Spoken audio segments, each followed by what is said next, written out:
Ave cohort, good morning. It is Saturday, which means that it is time for Pilum Teaches DCS. And rather than doing some aircraft related things today, we're actually going to do a little bit of mission editor work and kind of show some of the features and things as far as mission design are concerned. Really kind of get in there and into the bones and work with putting together an objective. And for some of our background music here today, the menu music for the F-15C for DCS is going to be utilized. So it should be good in its own regard there. So let's go ahead and get set up here so we can get to work.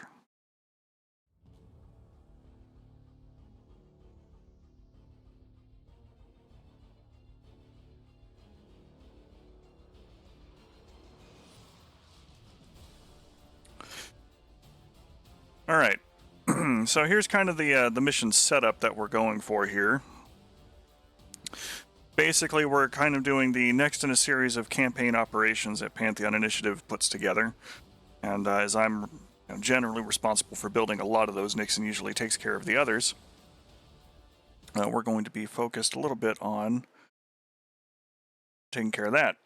Let me actually set this up so it's actually recording the game so you can see what's going on. Here we go.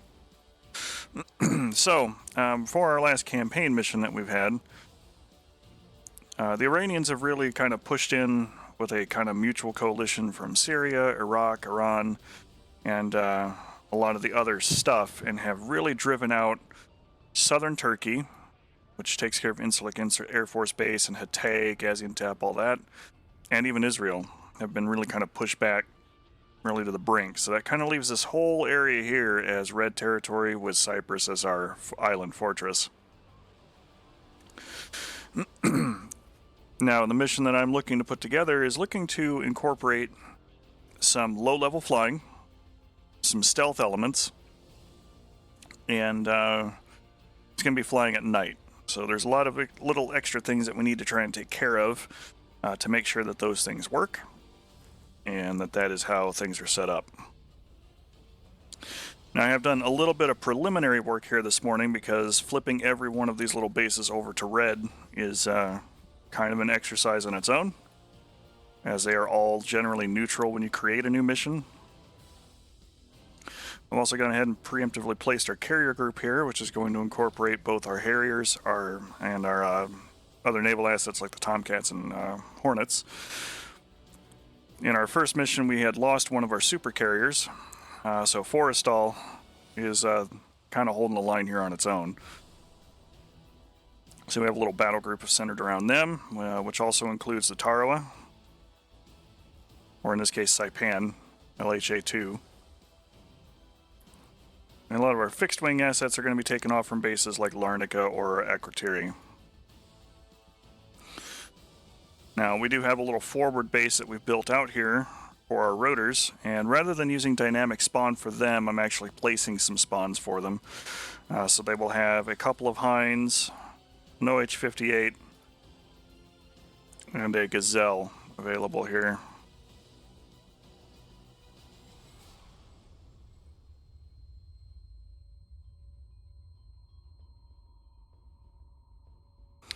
We'll get into kind of their fine-tuned setup here in just a little bit.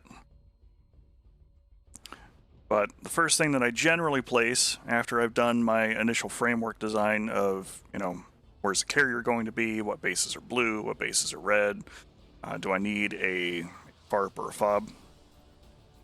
And in this case, what we have is kind of a mixed bag of the rotors needing to take care of a depot strike and a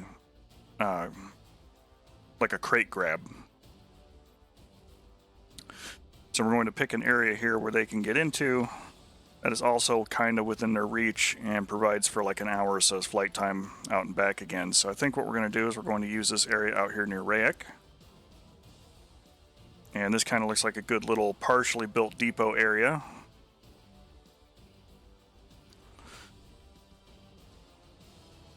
And we're just going to build it up a little bit.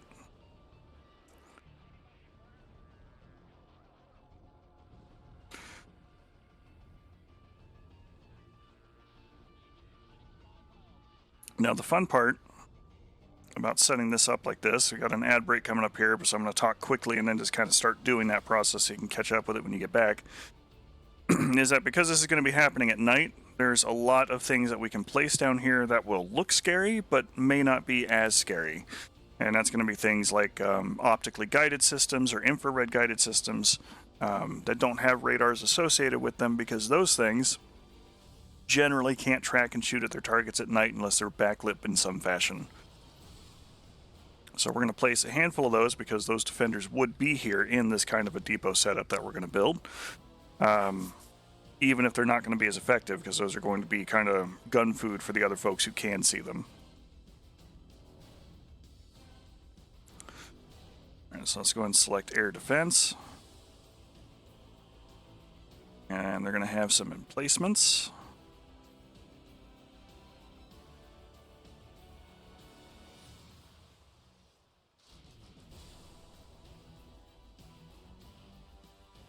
We're going to do pairs of ZU-23s. We will go ahead and put in an SA-13. And even an SA-8.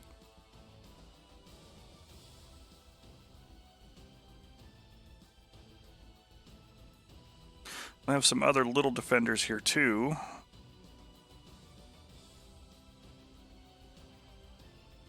The depot, so it's not going to be very first line for them.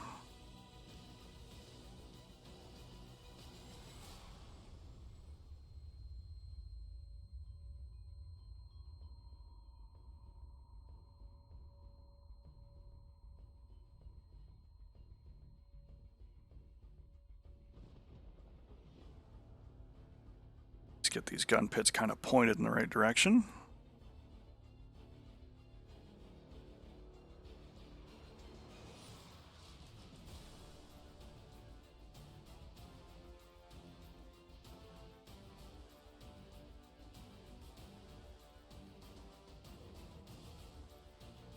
Generally speaking, I like starting with building objective areas first, before worrying about like templates and dynamic spawn stuff. Like, those things will get set up, but I usually start with building out the objective areas and then kind of build out from there, thinking about how people are going to approach it potentially.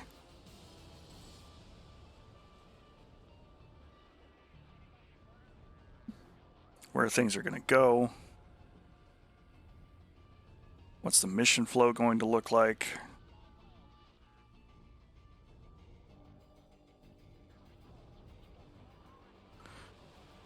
And in this case, I'm anticipating the rotors coming in and doing the things that Coyote Flight tends to do. Just survey the area, do a little bit of plinking for the heavy threats, and then come in and rain hell for a brief handful of minutes.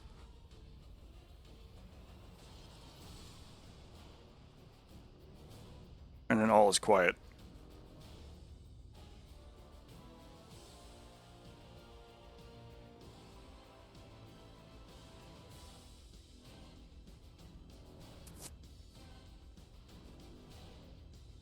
Okay, so we've got a little bit of an emplacement going on.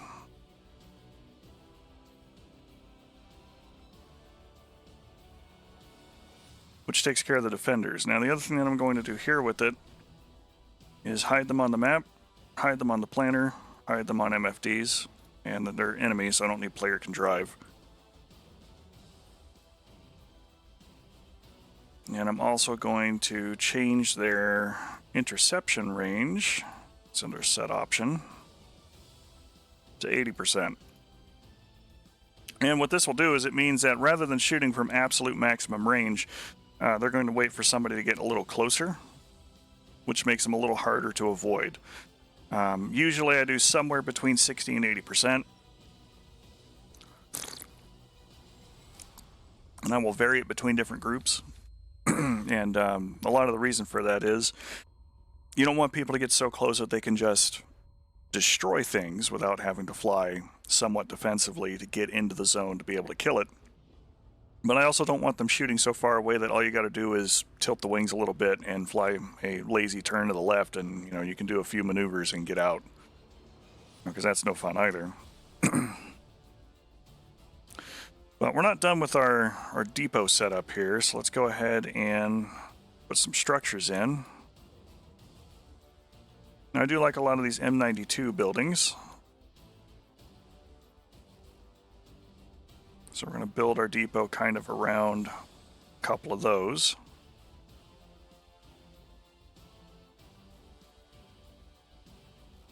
This will also make for a nice satellite image, so I can give the rotors a reference point of what not to shoot at.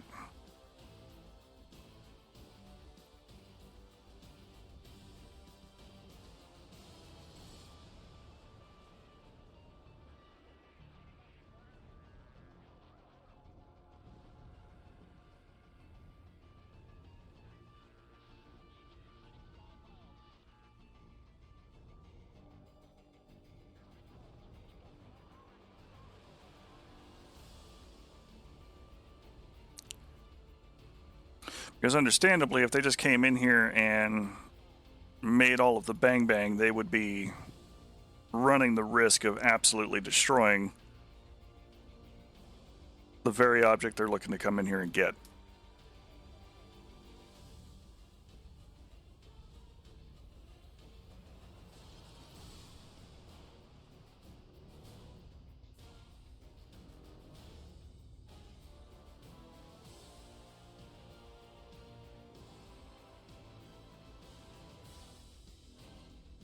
Alright, so let's see what we can might want to use.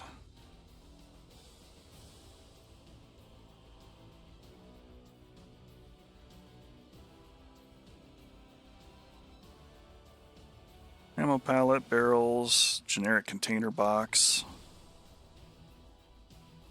ISO container.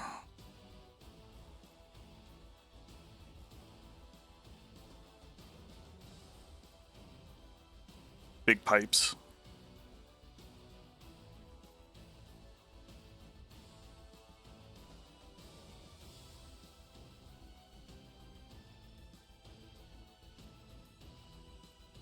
I think we're going to use bombs.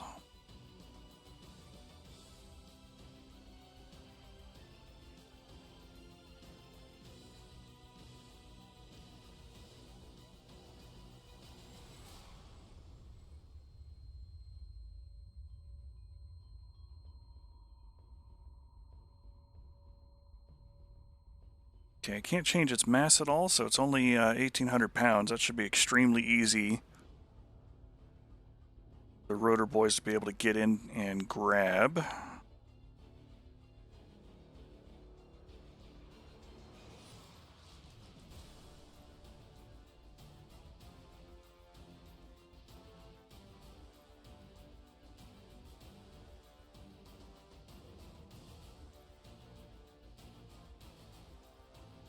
These will make for good stand-ins.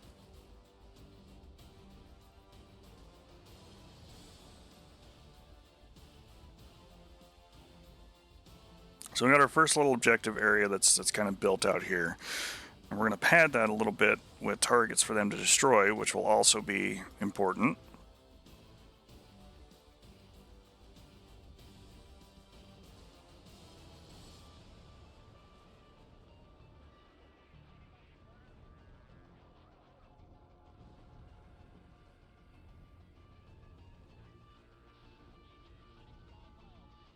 Put some good fueling trucks in here.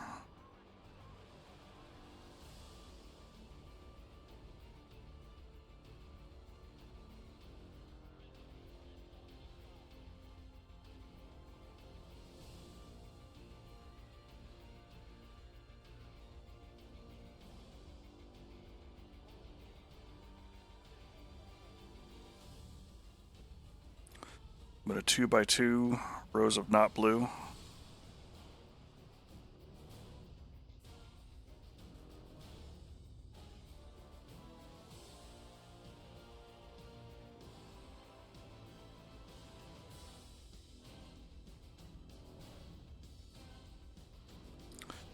So the other thing to keep in mind too when you're doing things like this is what is everybody going to come in here with?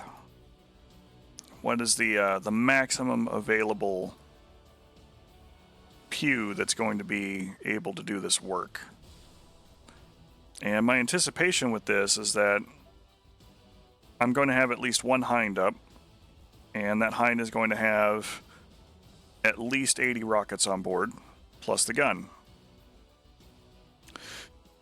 I'm also expecting to have at least one Kiowa up, which will probably have a pair of APKs and a pair of Hellfires. Or a rack of APKs and a rack of Hellfires. And one Gazelle that's got 4 Hot 3s available. And since it's a Gaz M, it's going to be able to really see in the dark, kind of with impunity. Because again, the mission's happening at night. So my expectation for this objective area is that if the boys come in here and do what they're going to do properly, either the Gaz or the Kiowa are going to plink the 2 heavy threats here that can actually see them in the dark, namely the SA-8 and the SA-13.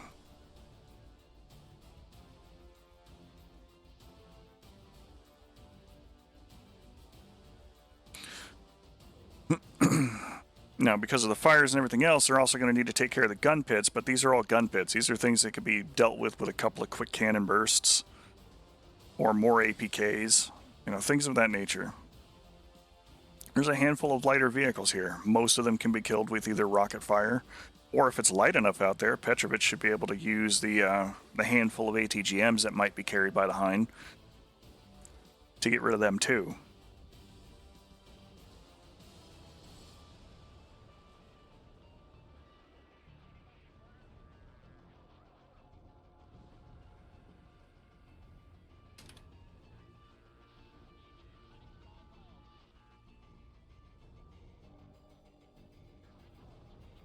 Okay, we're going to use some Urals here for the ammo trucks.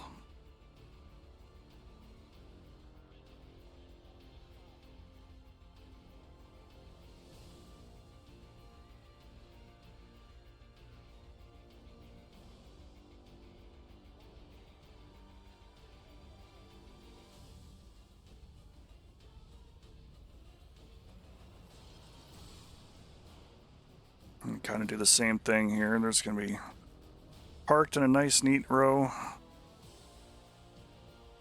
ready to have dispersed in the morning to go rearm a bunch of people. And they're not going to be able to do that because we own the night, and we're going to come wreck their faces.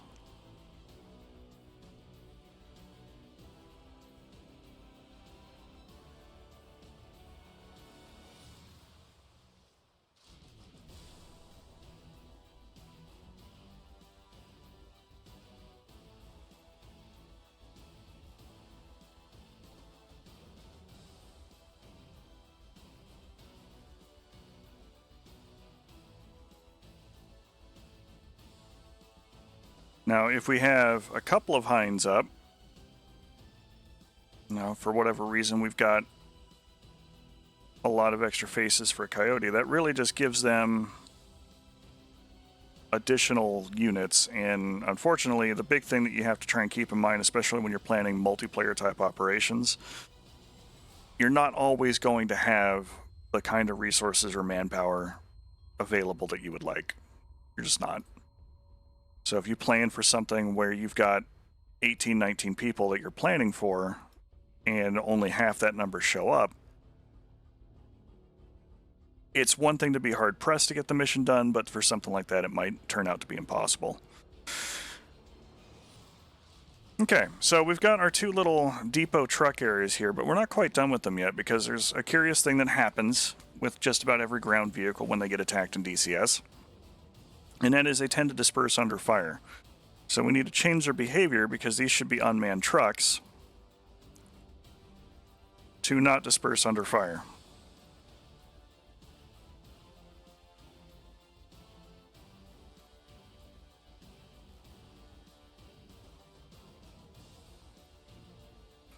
That's our first step here.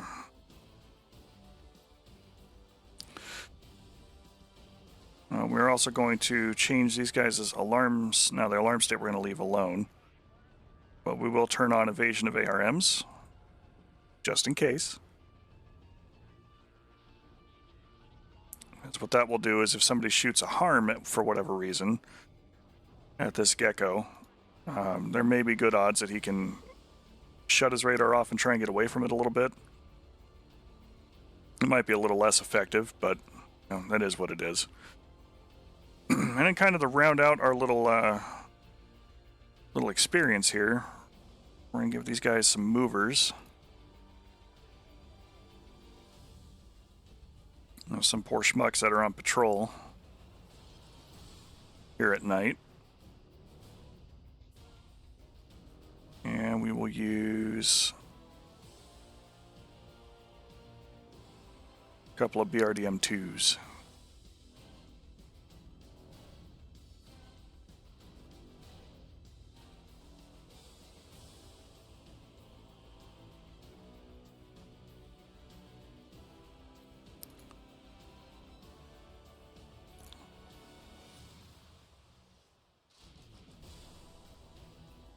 And they're just going to run the square.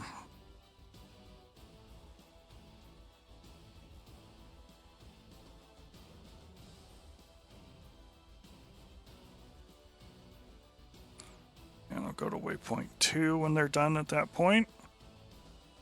So now these guys, they're just going to be cruising along at 11 knots. Just kind of making a little 15-mile-an-hour patrol around the perimeter. Now that's their whole job. But that rounds out the actual objective for the rotor area. So now let's go ahead and build something out for our fixed-wing folks to get into and destroy.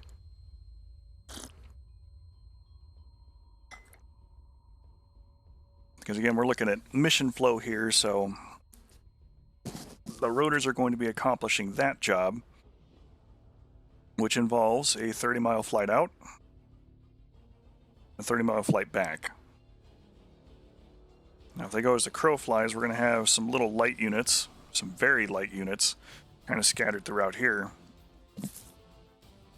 for them to either deal with on their way in or to try and avoid, which might make them fly in particular ways, which is kind of their challenge. Again, when you're building something and you're trying to set a difficulty for things, the environment really does play a lot into that. Things that are extremely easy to do during the daytime, you know, oh, I can see and avoid this SAM site, that's no big deal. Oh, I can see and avoid, you know, this thing out here because my peripheral vision will pick it up for me and I don't have to worry so much about it. You lose a lot of that at night. You got people looking through monocles. You've got AI that are less responsive. Petrovich in particular is already a problem during the day. Same with George. It becomes more of a problem at night. You know, so the environment itself becomes part of the challenge, especially flying through this hilly terrain and everything else. So we can really go lighter on the units and go for a little bit of less is more. For these guys to have an entertaining flight to their objective, a good fight at their objective, and an ability to get home in one piece that is attainable, but not super easy. Because the other thing too is, once they pick this up, they're going to be kind of flying back super light and slow to make sure they don't drop the cargo to get back to base with it.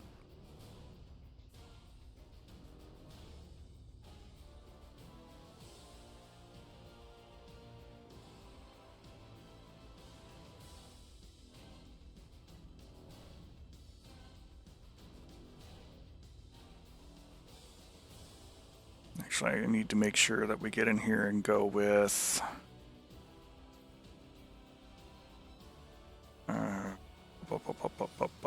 where is it at? My 24p unlimited.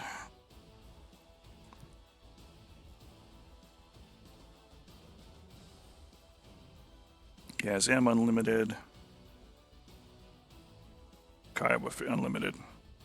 That way they can actually, you know, show up here. It would kind of suck for them to try and spawn there and then can't. The game will actually look for things like that.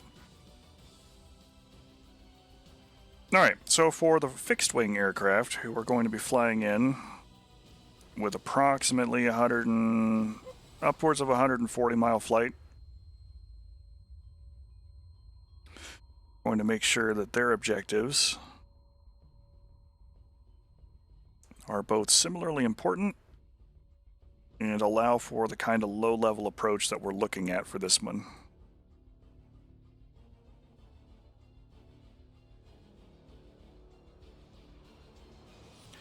For that, we're going to go with one of our classic goes-tos. We're going to be doing a power station.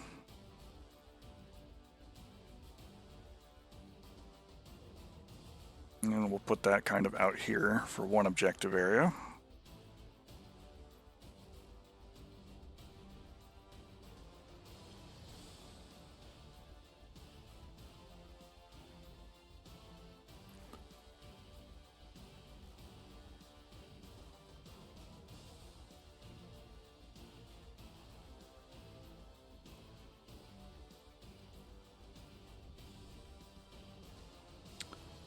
I know it's like a tech combine station, but I do like using these kind of as a power generation station.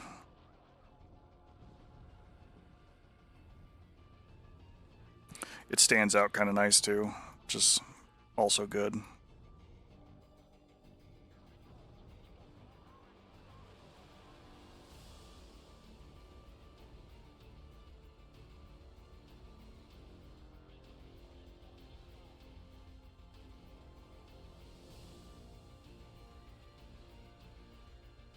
And we'll put a couple of subsidiary structures out here too.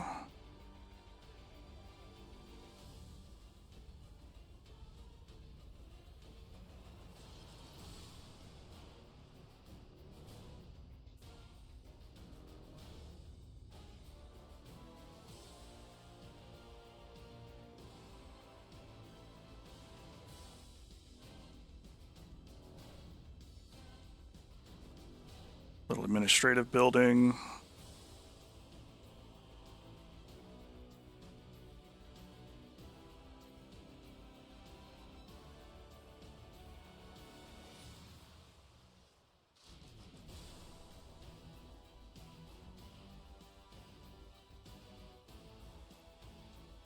A military command post for the defense of Yon Power Station.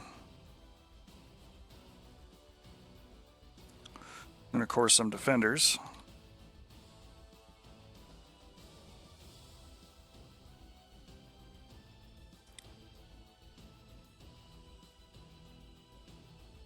Don't really want to alert the populace super hard.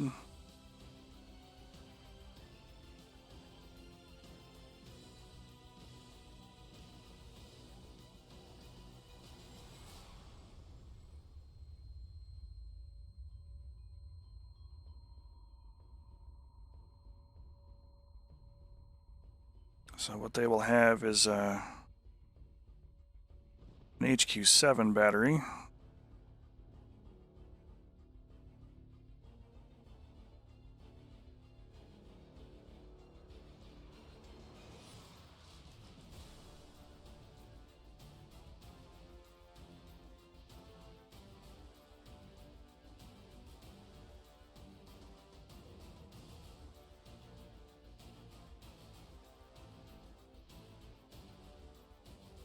And for good measure, we'll put in a fire can too.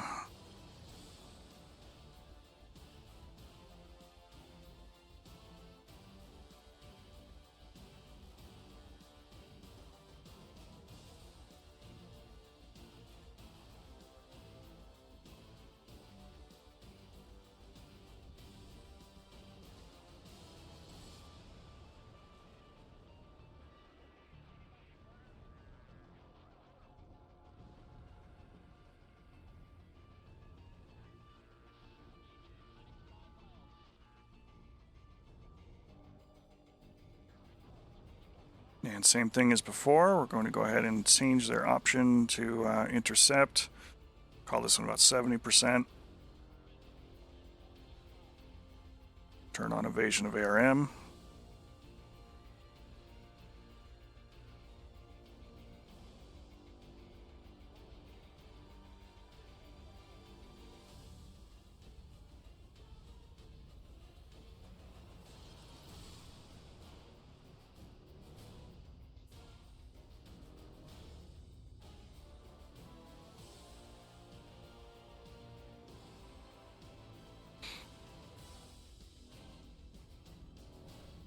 Okay. Now I'm kind of expecting this one to be the one that Fenrir will hit, which is going to include our Viggen and some F-15s and an F-16, possibly a couple of each. But one of the things that we're doing for this one to try and maintain a lighter fuel load is that we're going in with far fewer weapons per jet. So it should be pretty light.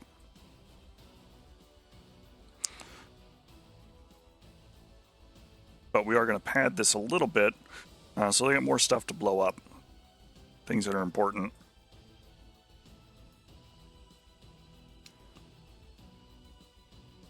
So I'm not looking at putting too many more like air defense type units down. I'm anticipating at least one aircraft being tasked with destroying the air defenses. One aircraft tasked with destroying the facilities that are there.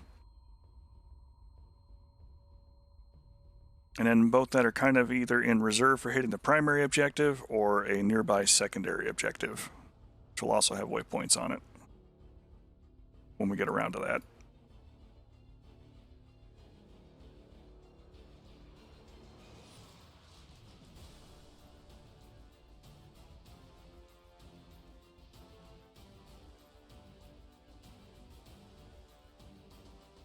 So let's go ahead and build out that secondary objective.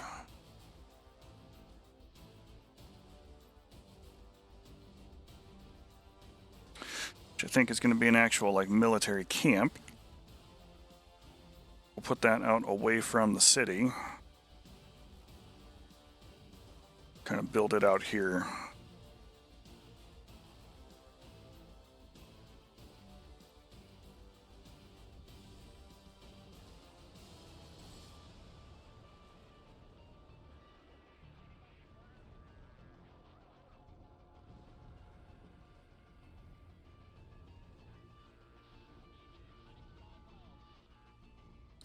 Again, I'm trying to keep my naming conventions in a spot where I can easily find them, build them, manipulate them.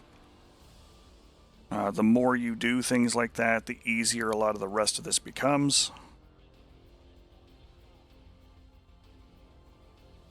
Static units, I don't do that quite so much for. Like the ones that are actual objectives I'll name just so that they're easy to find when I'm building triggers out.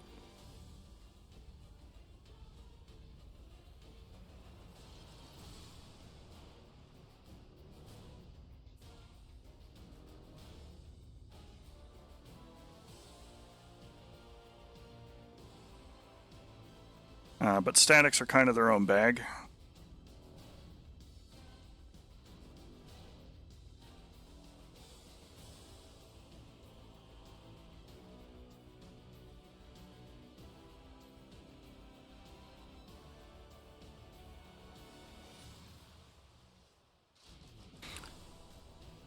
And are treated a little differently than individual units.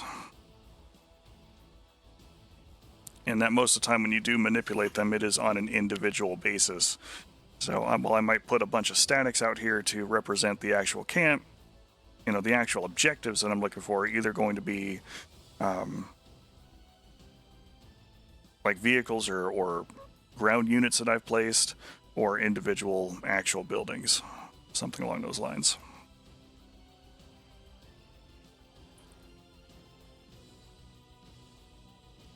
Speaking of individual units,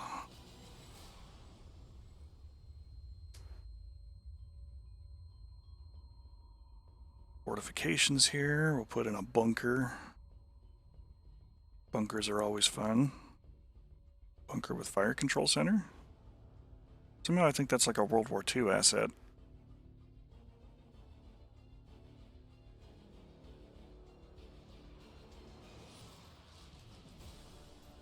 Maybe.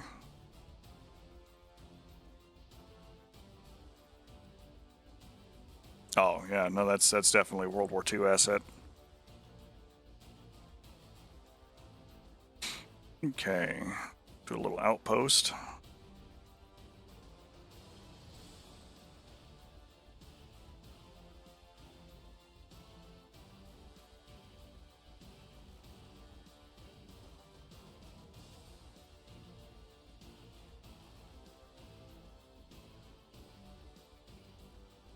This will actually have some main battle tanks in it. And since we are using Ron, there's a mixture of chieftains, T-72 B3s. Since this is a military outpost, we'll even give it a couple of more proper defenders.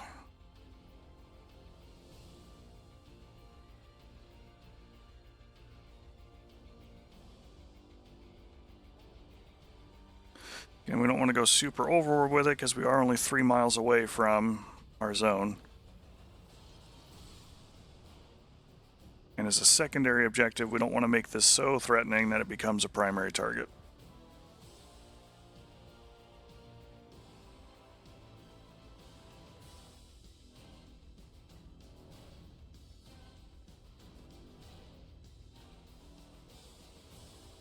Actually, let's change this SA-8 out with Shulkas.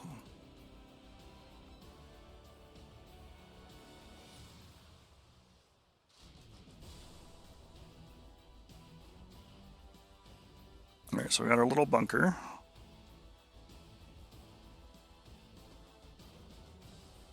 Move our road outpost out here to serve as the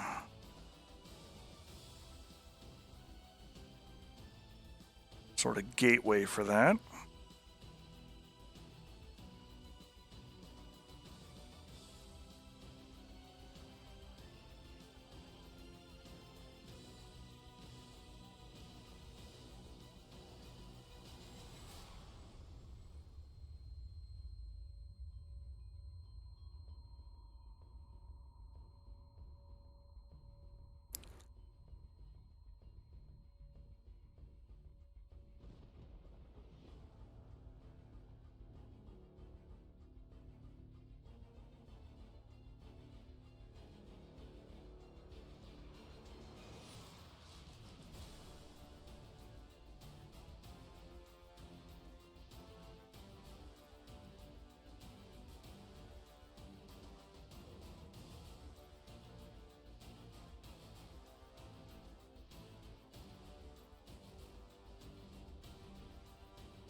Interception range, 60% for him. Which will also apply to everything else in the group. Well, I wasn't going to do geckos there, so let's get rid of him. Him. We were going to do Shulkas. And we can arrange them in battery pairs.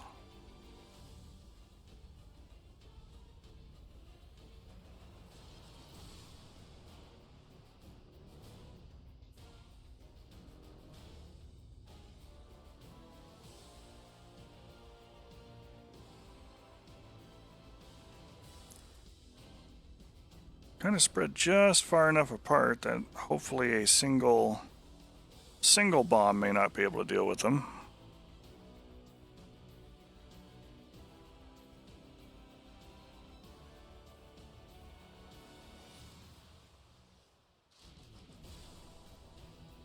And we got one extra, so let's get rid of him.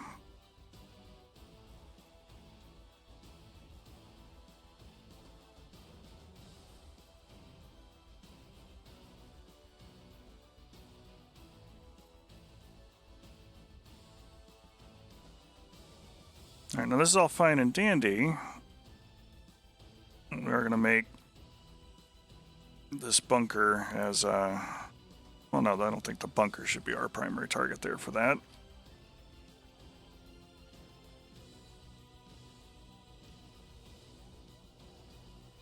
with this building here.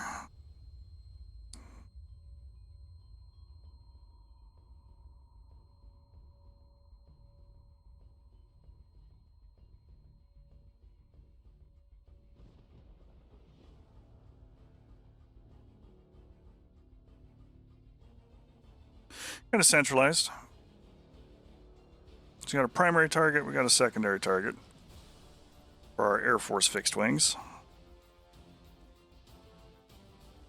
I want our Navy boys to have some fun too.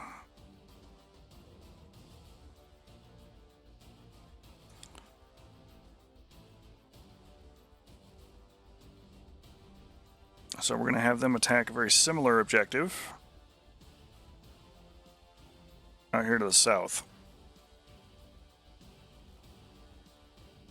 And again, just kind of thinking about the terrain and everything else and the general flight.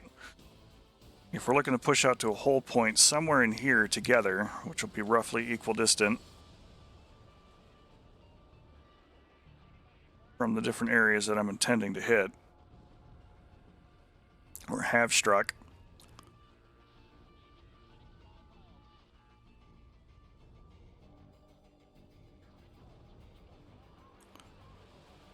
About 11 miles or so. What's 11 miles in the other direction?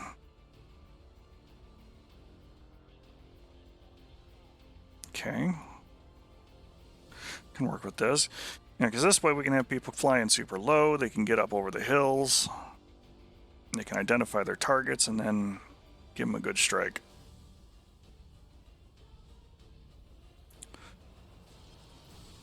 Our Hornets tend to be a slightly larger group.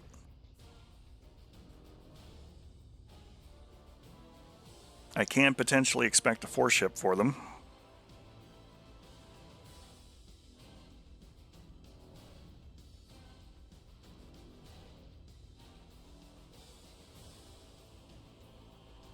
So this is going to be kind of a fortified town that they're going to be dealing with. It'll have their own primary and secondary objective areas. And when it comes time for the briefing, we'll need to actually take pictures of all these things so they kind of know what they're going for, where their waypoints are.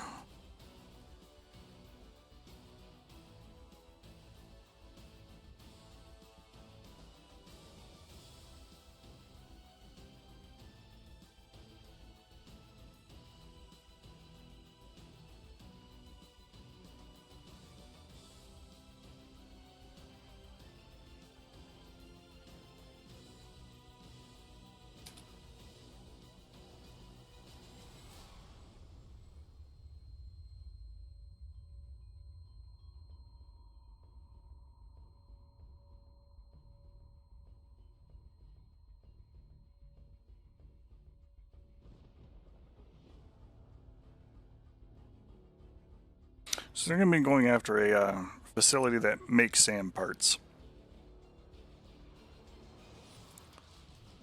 That's going to be their objective.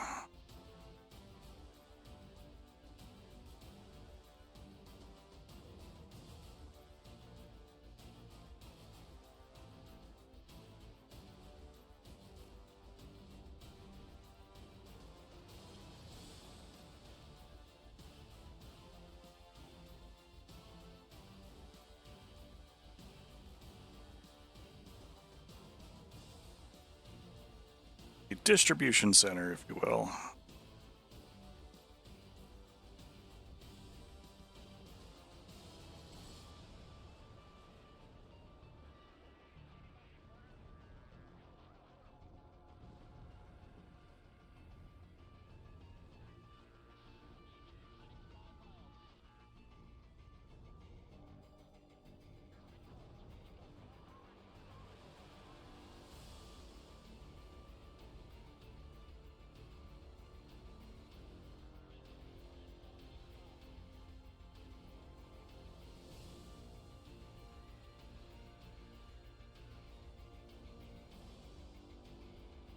Okay, so we got a couple of vehicles there. Should probably do some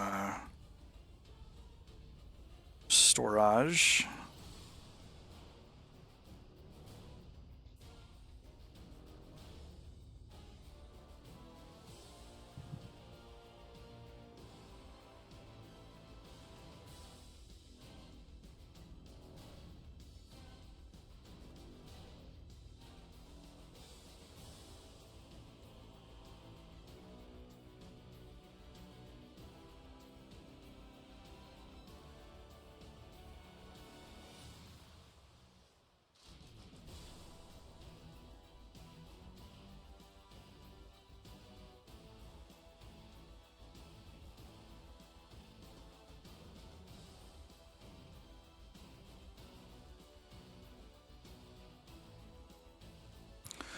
Do some solid and liquid fuel storage.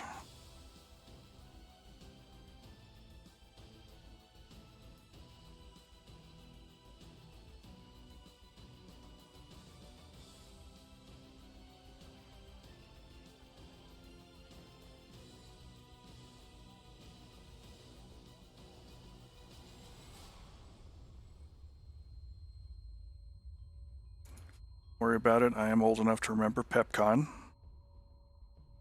Sure, nothing will go wrong here with that. Tank 2 here for the other type of fuel.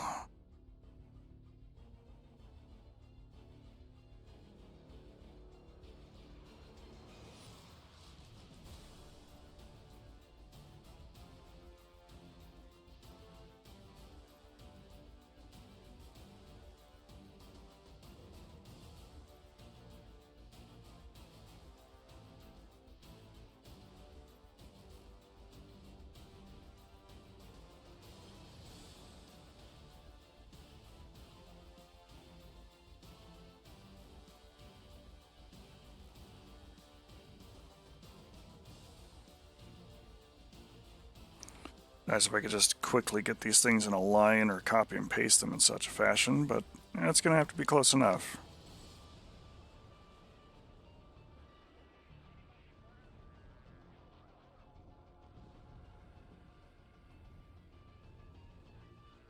And here's going to be the fun part.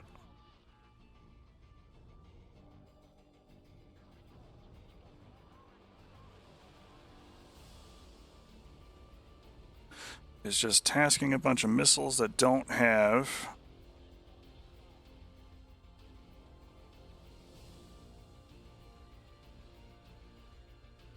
anything in the way of another SAM system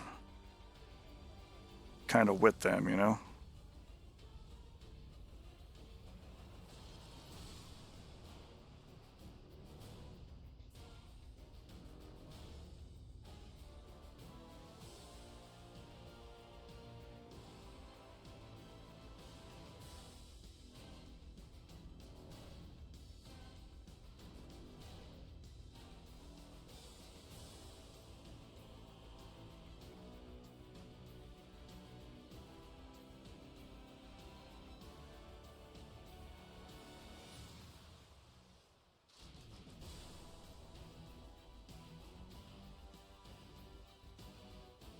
And just in case something bad does happen, we are going to go ahead and set their ROE to weapons hold.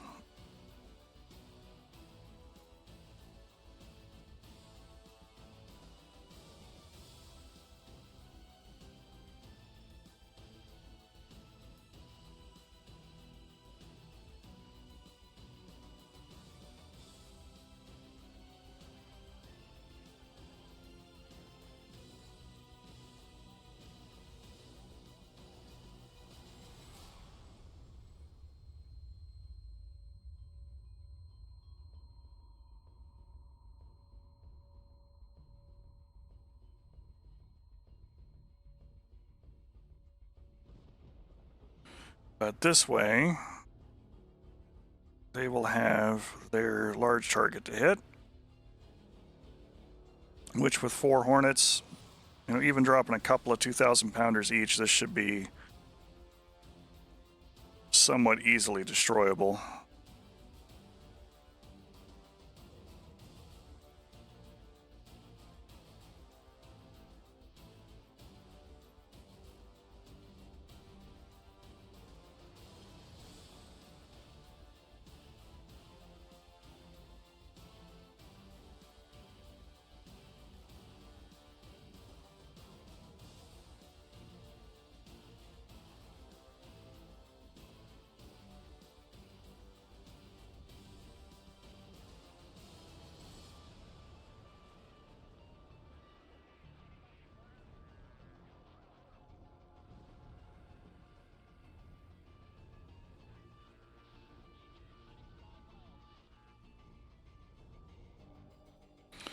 Now, given the success of previous training operations and how much everybody's been doing, I'm not going to arms restrict this one the way that I usually do for something like Syria. So the recommendation really is, go up with some irons, come in low, get up, do a toss bomb.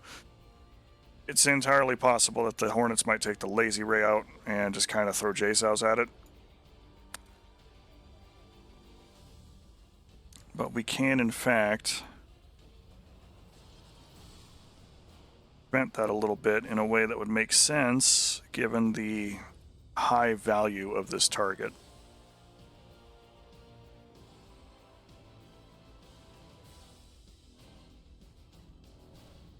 And in fact, may restrict them to using smaller bombs.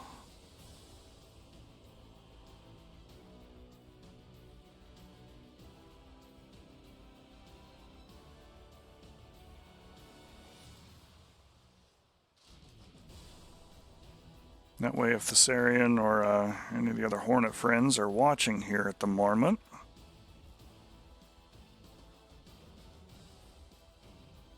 might have an idea about what to bring instead of something that is big, glidey, and slow. We'll take a look about how this looks here in a minute or two, but I do want to build out their defenders. Now, this is a rather significant target. I mean, it's a SAM production facility. This is very important to the enemy. So this one is actually going to be defended rather well. Not so much that it's going to cause a major problem in terms of stopping the rotors or anyone else from doing their job.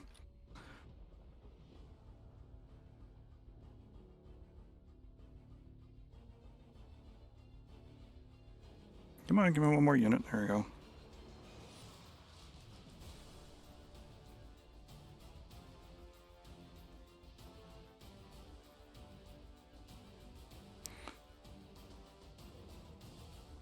We'll put some armor out here for good measure.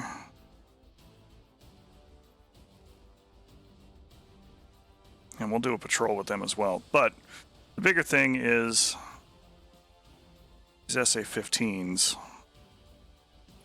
protecting the site.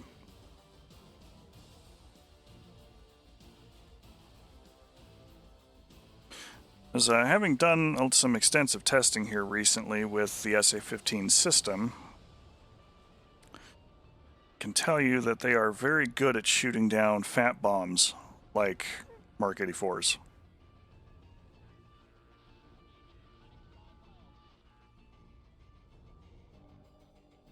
Even with limited warning.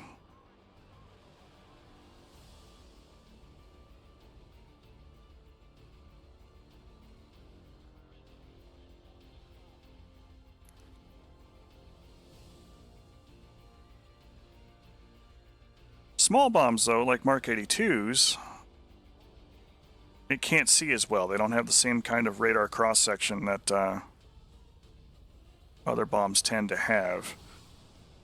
That said, Mark 82, at least a few of them together, should have plenty of boom to take out all of these kinds of closely packed systems.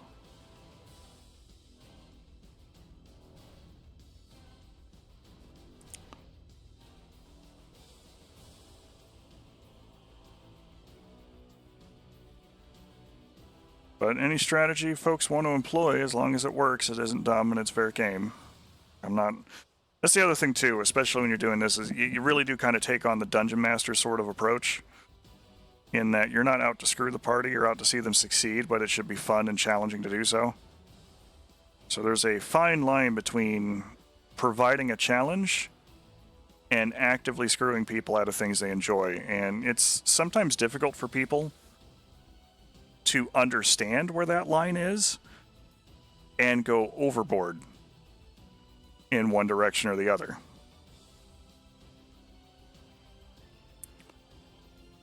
Now, if you're going to sit there and say things like, "Oh man, this is going to be the hardest objective ever," it's really, you got to do it this way and only this way. It's like, yeah, but if people like enjoying doing certain things, one should let them do the certain things that they enjoy.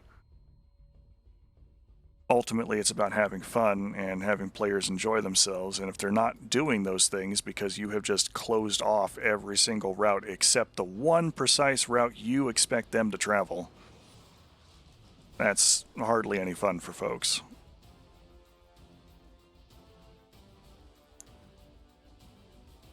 All right, there we go. So we got some little BMP defenders that are kind of watching the outskirts and perimeters of town, and they kind of know how volatile some of this nonsense is, so they're going to keep their distance. We got some Shokas for some point defense, and I'll have some overlapping avenues of fire. And we got our SA-15s. So we're just going to go ahead and set their engagement range limits. Go ahead and give them the evasion of arms.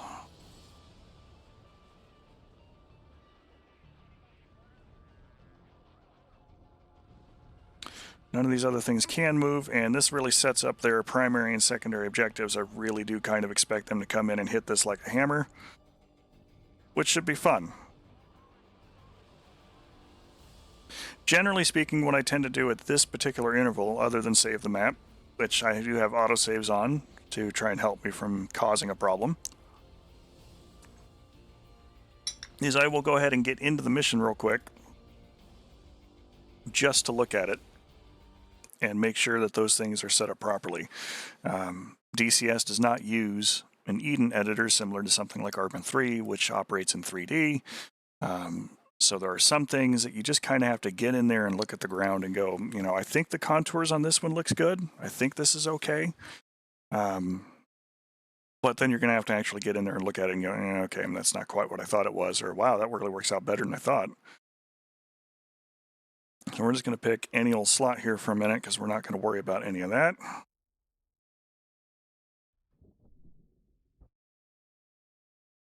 I'm not actually going to fly up anywhere. I do just want to get in during the daytime.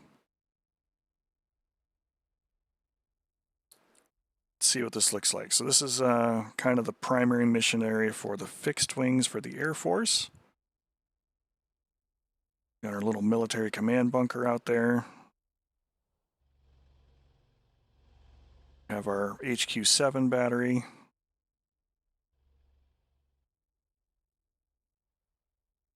Our fire cannon, some S-60s. We're not trying to alarm the populace at all. It's a power plant. You know, it's not anything super hardened. Do have our secondary objective.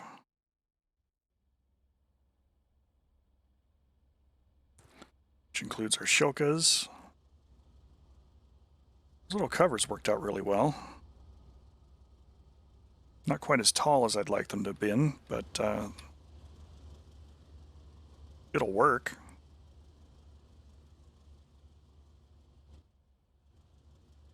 This one's pretty cool. I like this one. He's kind of pointing the wrong way though, so we'll make sure we go back and fix that.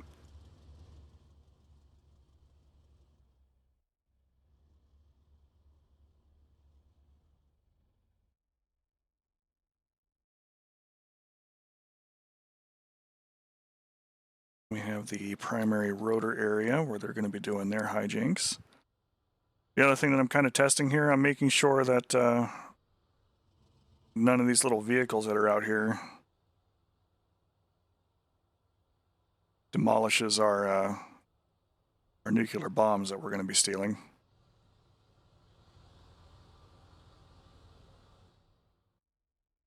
Got our fuel cars, got our ammo cars.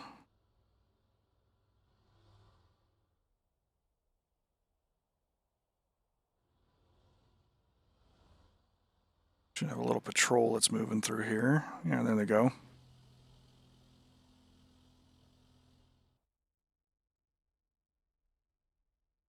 It's kind of more of a greenhouse than anything else, but you know, it works.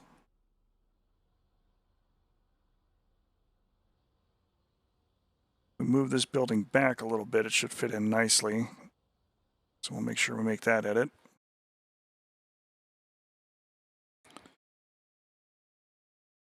And then we have this place.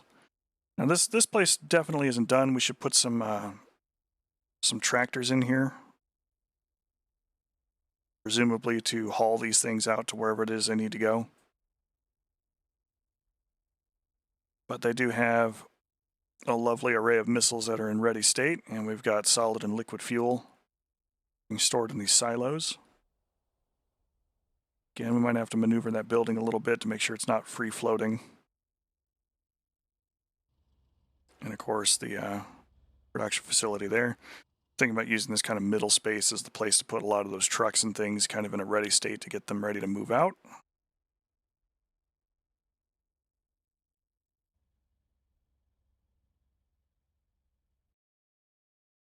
Good times had by all.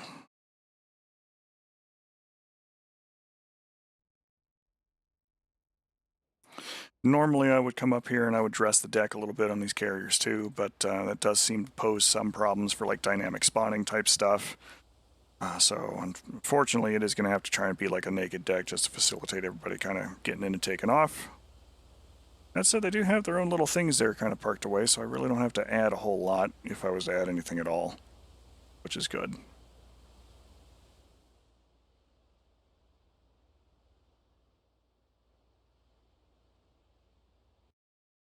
Alright, so let's make our edits now that we've seen them.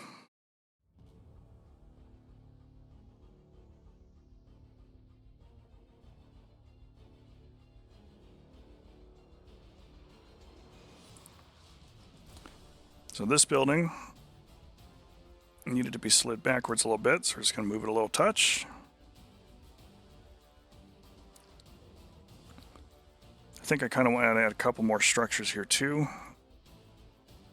because there are lights that we can put up here.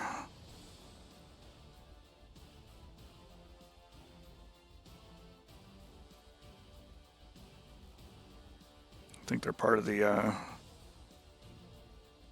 M92 stuff here.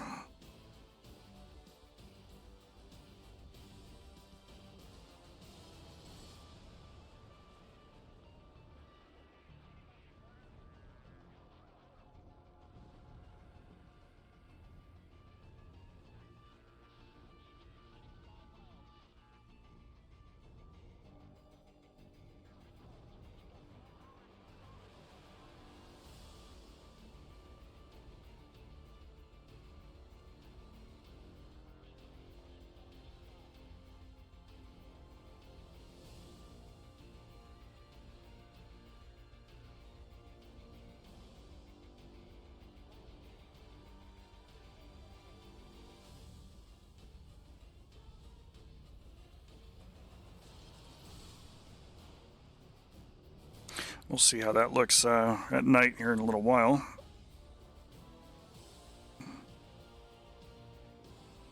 This one, as I recalled, was mostly okay. Didn't have to touch anything on that.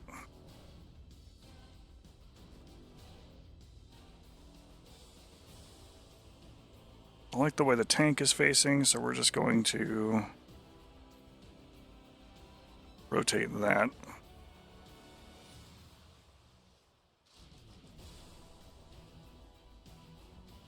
Actually, that one was tall enough.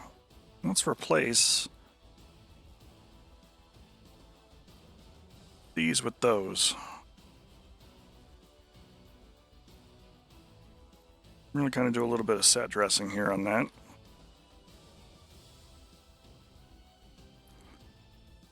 Kind of see where our little tent pole lines are.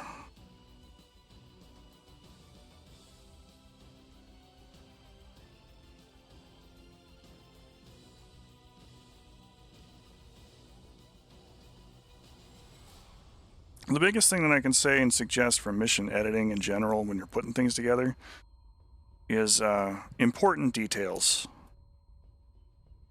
are always good to make sure that you have. And little things like there's these lines where the tents are actually staked down are not exactly touching one another, because that's not something you would do if you're actually setting a campsite up. It's impossible for you to have two strings or objects in the same place at the same time. So these are all going to be a little bit off, or they're going to be more spaced out. They're going to be an even row.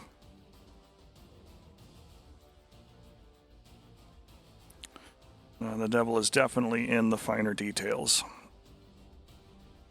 But it's easy to go overboard with those things too, so when you are down here taking care of fine details,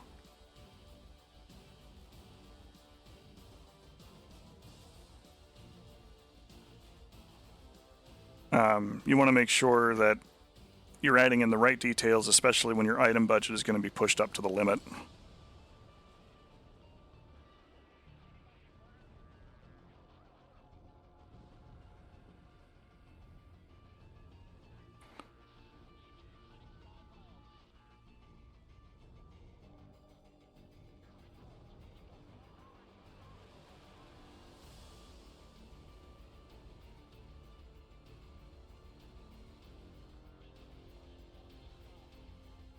Yeah, we'll do ATZ 60 tractors, that's fine.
And same thing, I don't want them to disperse under fire, because it's supposed to be nighttime, they're not supposed to be occupadoed.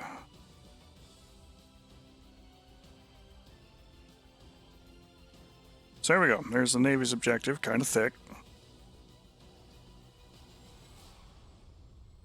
But this is still a little bit thin, the Air Force objective, so I think we might add this one out a little bit more, as we said we were going to.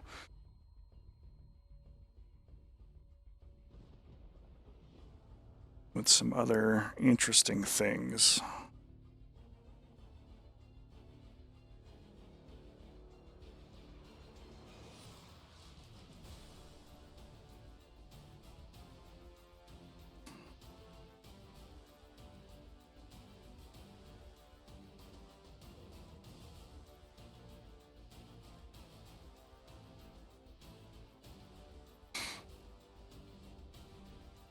Okay, so we'll give them a small fob here, I think.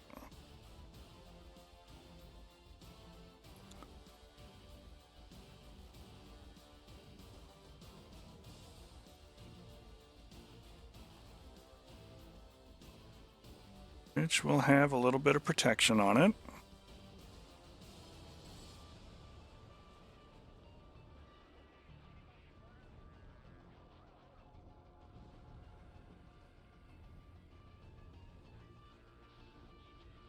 Power plant's also kind of important.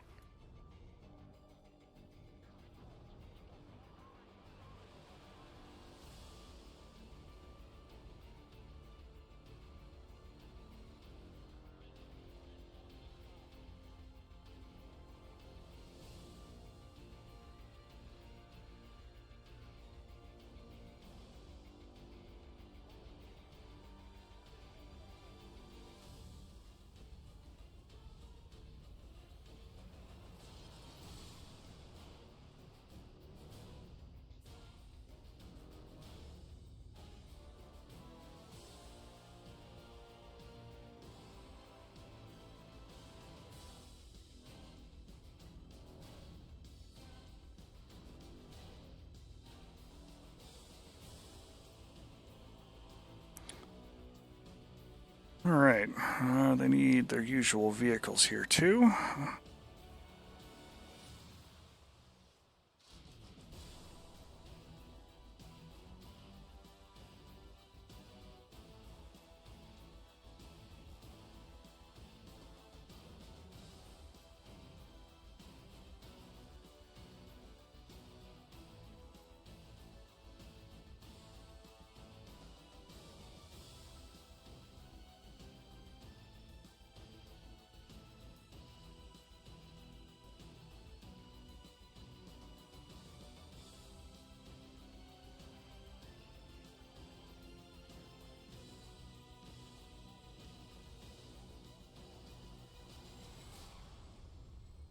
I'm not going to put everything down here. I really don't need it. But what I am going to do is something that can make things a little interesting.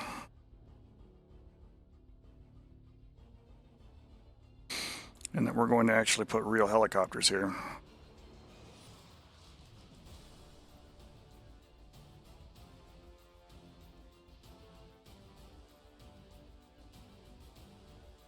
And these are going to be some very angry birds.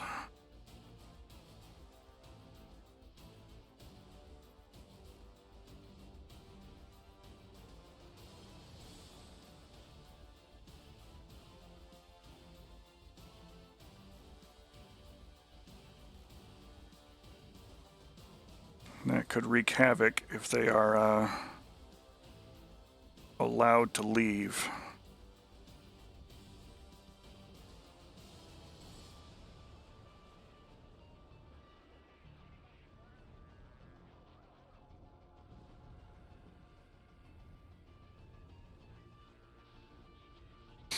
There's going to be a trigger set that we're going to have to play with a little bit.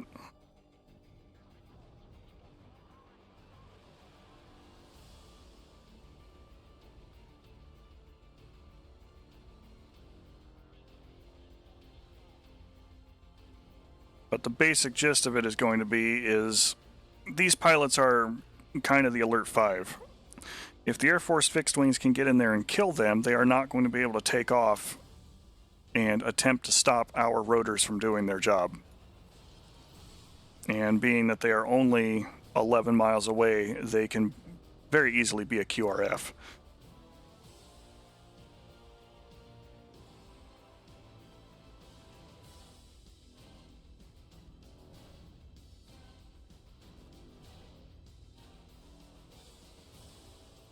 So it'll now be the Air Force's job, helping our rotor friends out here, by stopping these helicopters from being able to take off by destroying their power plant and their command tent where, these pilots and gunners are currently sleeping.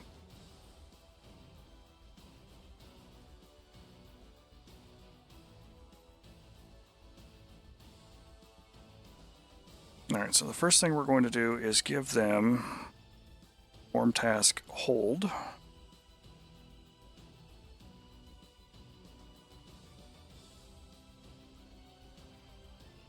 Okay.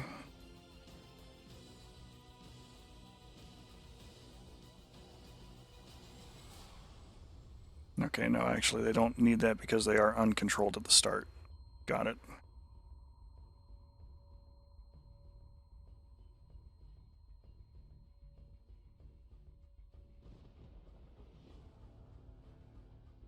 Let's delete that tasking and give them a new en route task, search and engage in zone.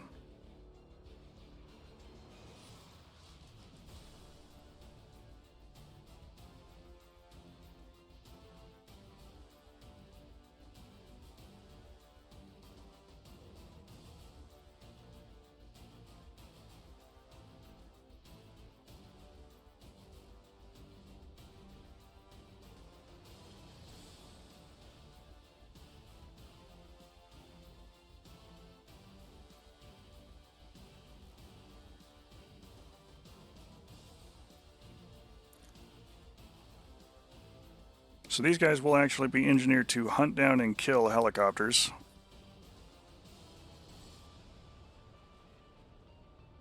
Assuming that they don't get offed in the first place, or prevented from taking off.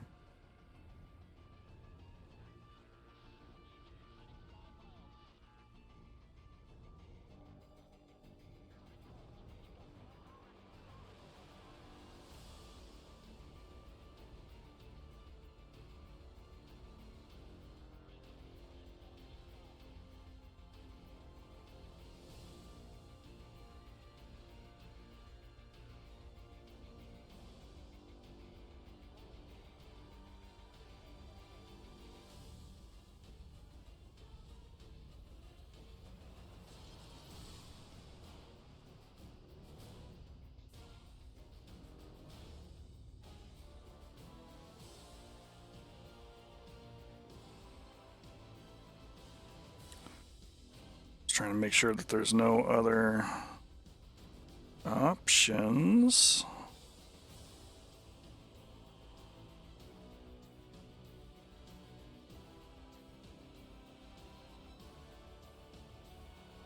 Yeah, there we go.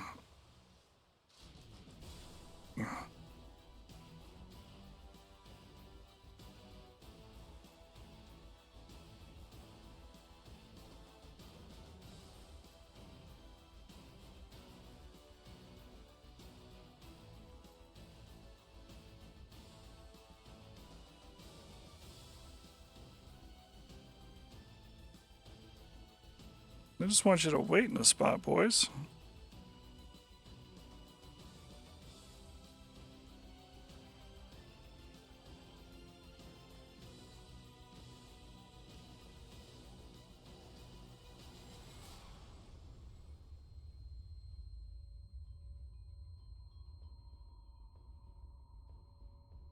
See if I leave them in uncontrolled, I can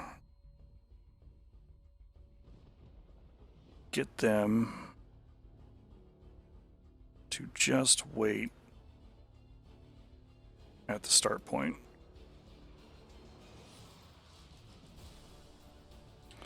We're gonna have to use a trigger action to go ahead and set their action to go here and do what they need to do.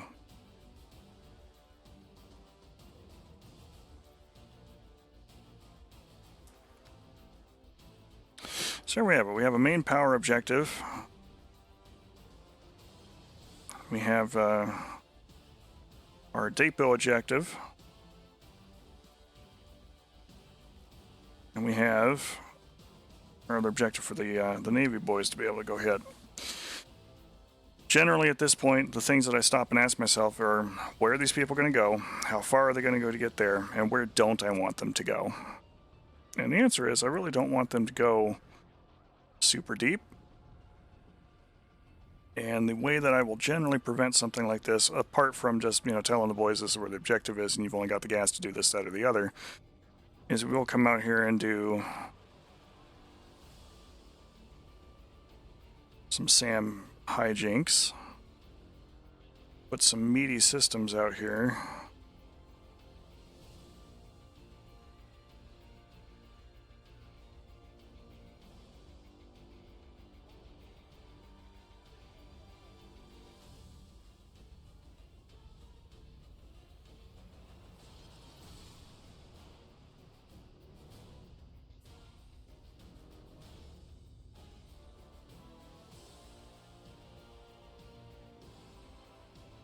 To discourage people from showing up.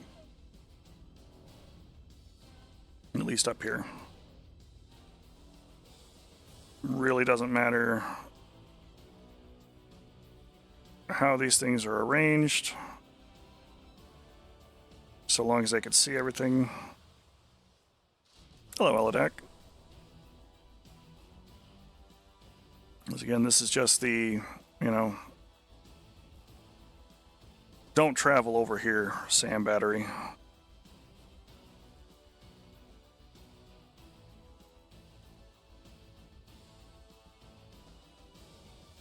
Because it's got a little bit of reach, and I'm not going to tune them down from, shooting at a closer target or anything.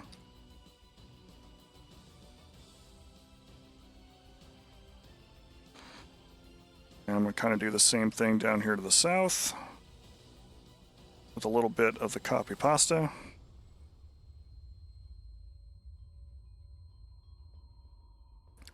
It's a little too close for where I want it, so we're going to go ahead and move it.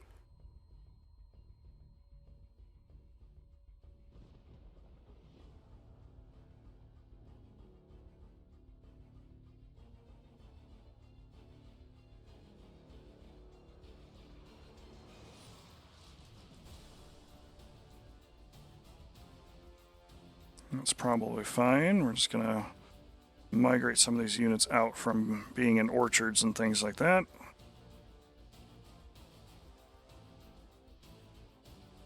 Because again, these shouldn't be things that are actually seen by the group.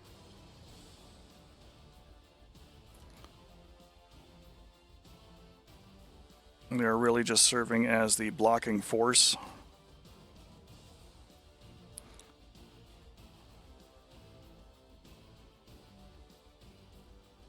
But now we kind of get into a little bit of the meat and potatoes, because up to now this has been kind of like basic stuff. Like anybody can really get into the mission editor day one and go, I want to put these things down. Okay, that looks interesting. Let's do that.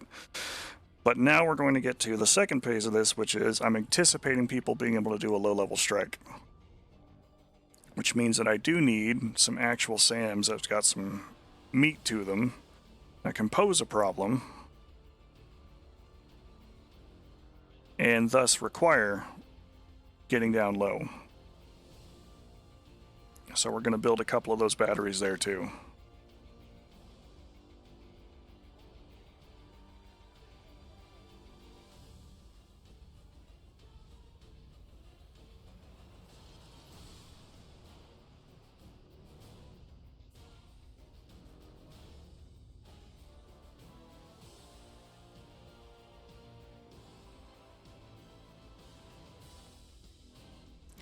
Few things are quite as scary. There's a very long-range SA-5 sight.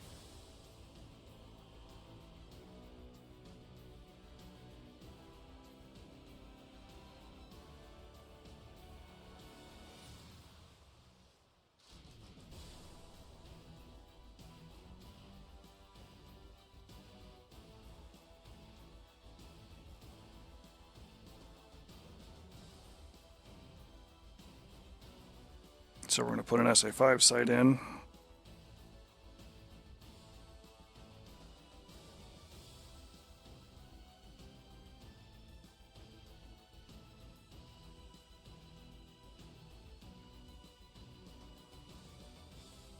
It's got a little bit of protection there, but we're going to go ahead and make sure that it can reload. So it needs some Urals.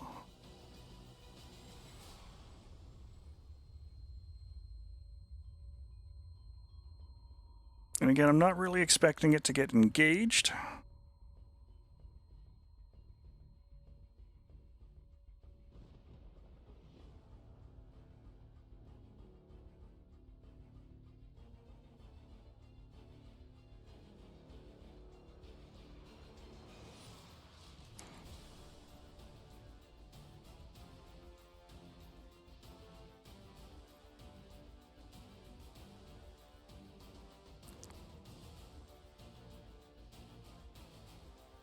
But I am expecting it to be in the way, to require somebody to come in low, because if you come in super high altitude, it will shoot at you. It will shoot at you a lot. And while it's not the most aggressive SAM system in the planet, it is still a problem.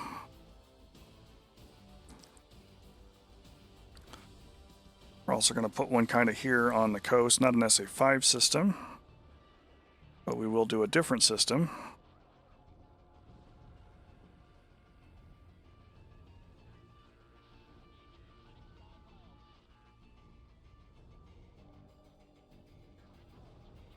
Actually, I think no, I'm not going to make those part of the same group.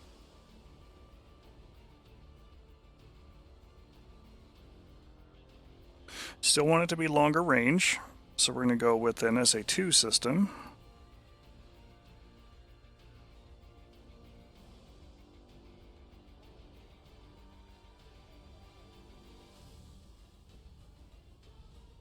And it will be protected as well.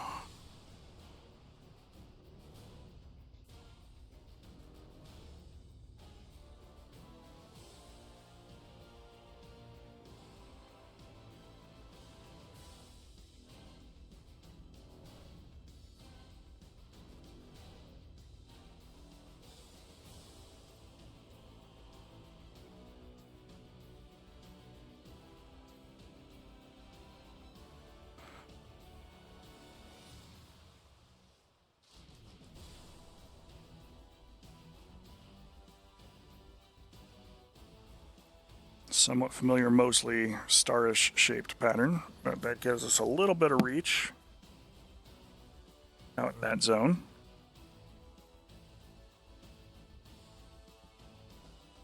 And I like that so much, I'm going to go ahead and copy that.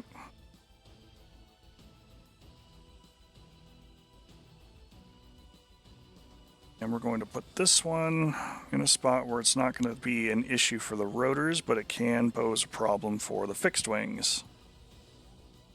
That up here.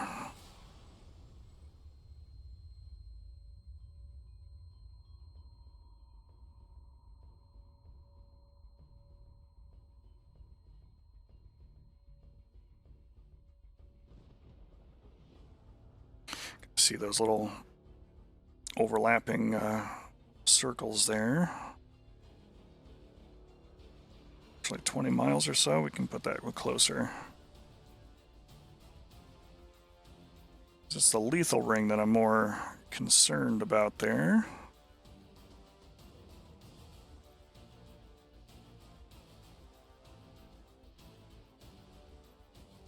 Kind of be out this direction.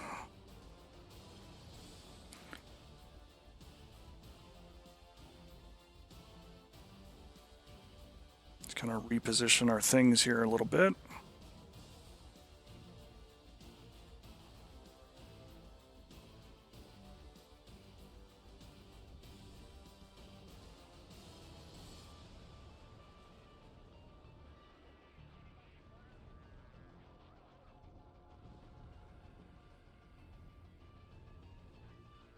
Sense to hide those necessarily.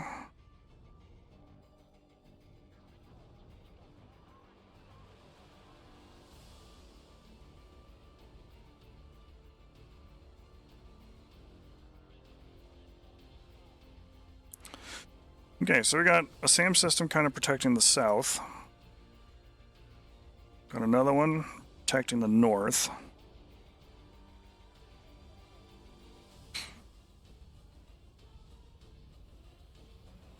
And I'm going to hide one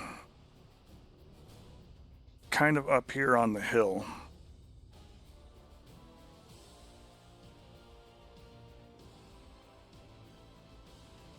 And it's going to be a little more mobile.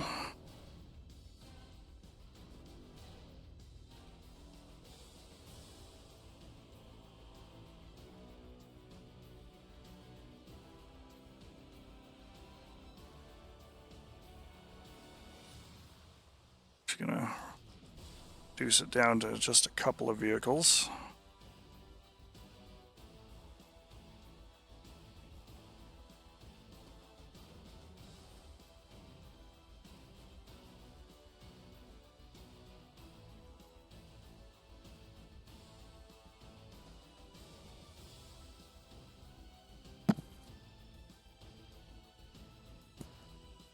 Because again, the idea with this one is low-level insert. And we can tell just by looking through here that there is plenty of terrain to use to avoid the SAM altogether. And that's kind of the name of the game, is that we want to strike these targets quickly, and we want to strike these targets being fairly undetected.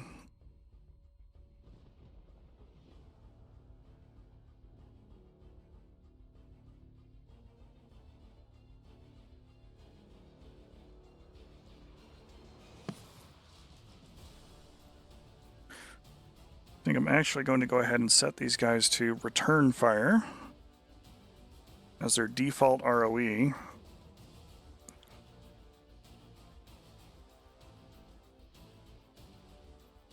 But I'm going to go into their triggered conditions and allow weapons free as an option.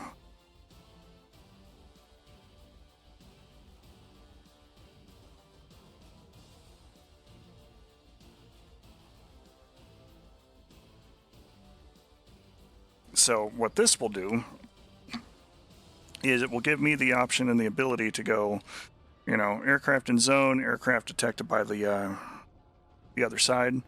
If those conditions are true, change these guys' ROE from weapons hold to weapons free,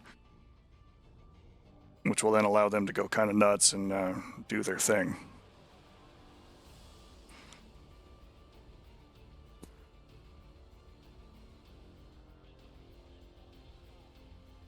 The main goal here being, we don't want folks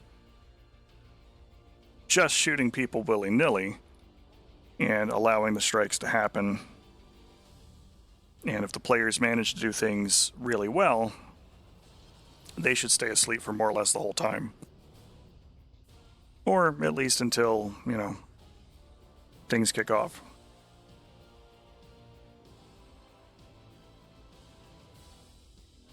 Now the other thing that I am going to do here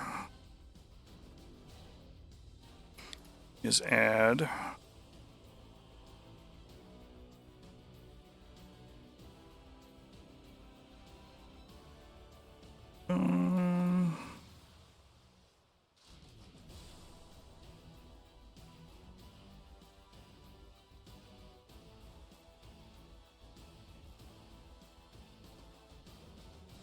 actually, no, I don't need to set that option up there.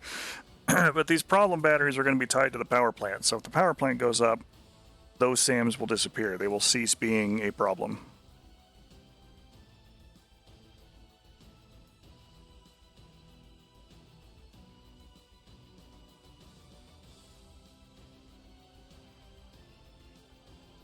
Now, these mobile SAMs are kind of self-contained, self-powered, that kind of deal. Those are kind of on their own. But let's go ahead and add in some little groups here. Nothing big. Again, I don't want people wasting ammunition on inconsequential targets.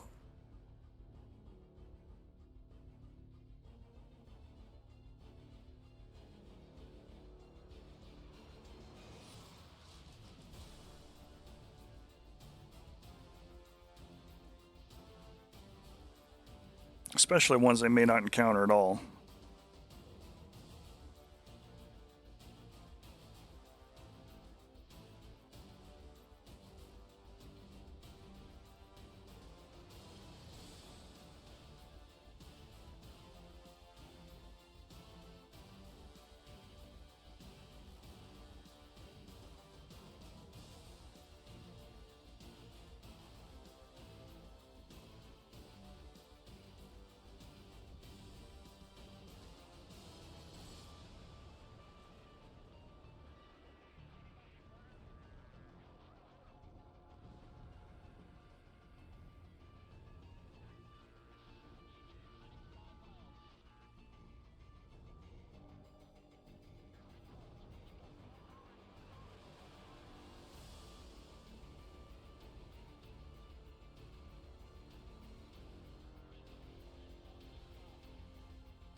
And we'll just bump his speed up. So he's moving all the way through. A couple little roaming units. Just kind of out here on patrol.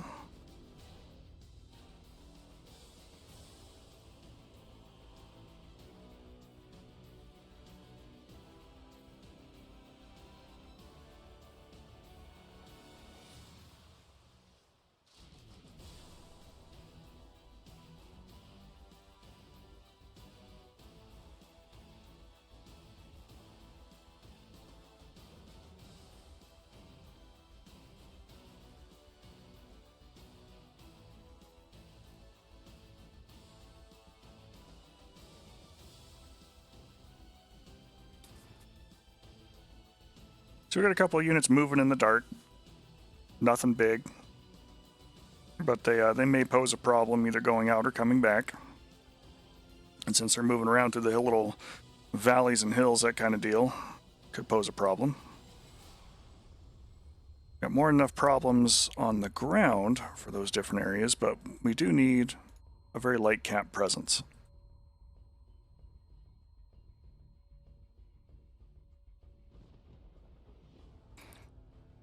Actually,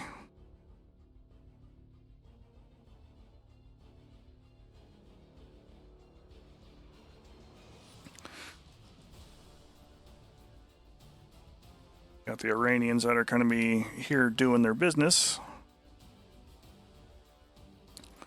May as well make them Iranian Air Force folks.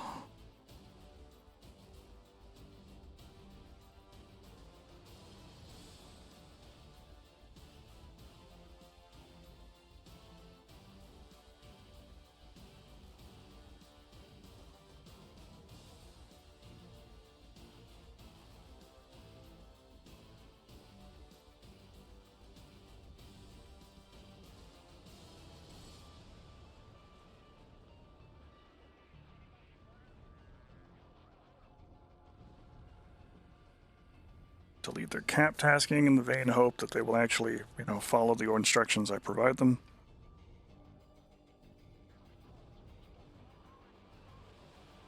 Put them in a nice tight formation. I'm going to give them unlimited fuel because few things are as annoying as having cap that are up and then they just depart.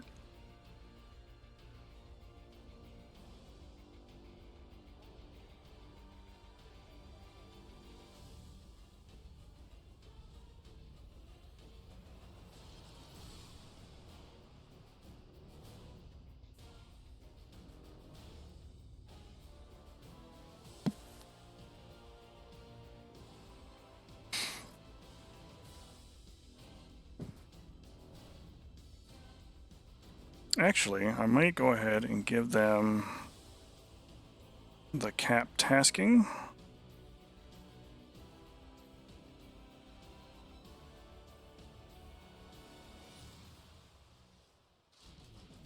No, I'm not going to do it that way. Do is I will just have them do their orbit.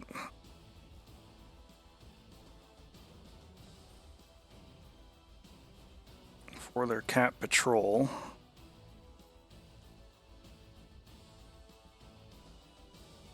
And we will give them a toggleable task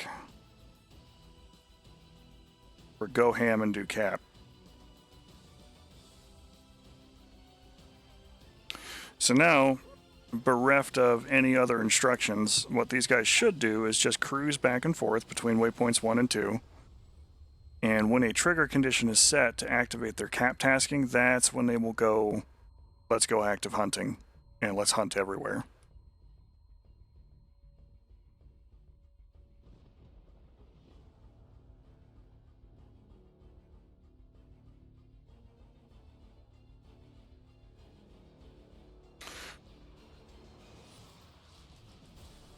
Now, the other thing that I kind of want is I want Palmyra to be where the oh shit button gets hit.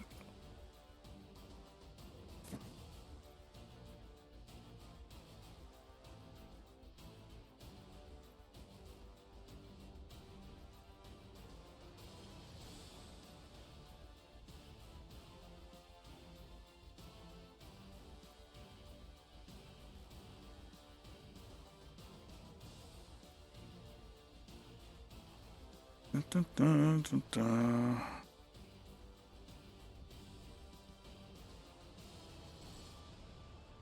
Yep, it's a rogue nation. It's absolutely the only other nation on the planet that flew/flies these aircraft.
Okay. Now, one flight of aircraft does not make an oh shit happen, so put in some more friends. We'll have 4 F-14s come up.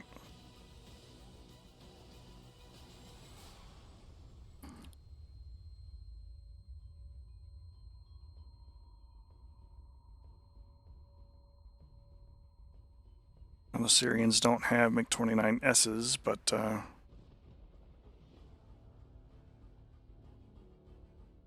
work with me on that one.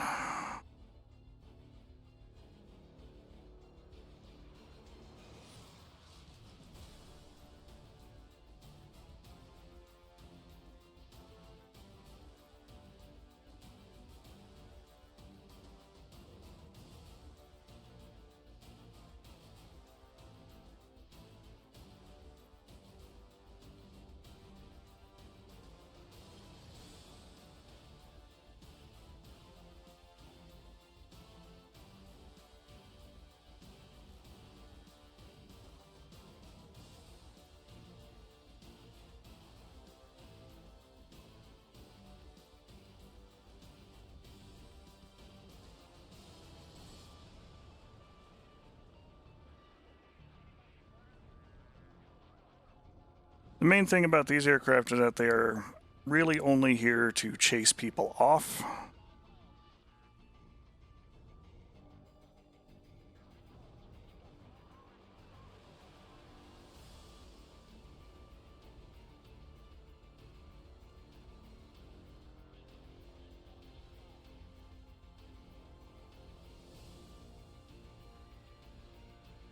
Could all take off from the same base. I would appreciate that.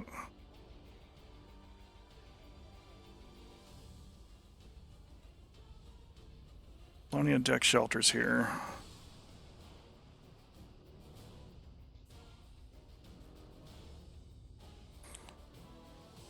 Where are they at? Mirage F1 EQ.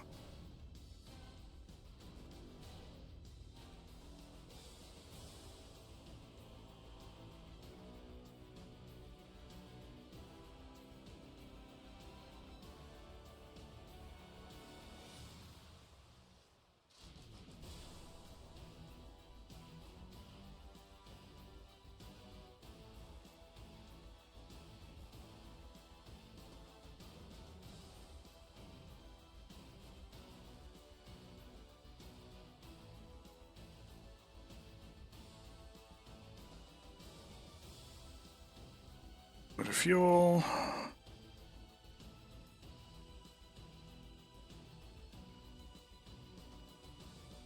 Group close formation.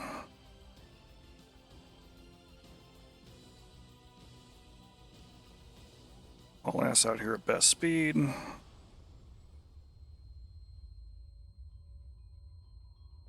And once you get here,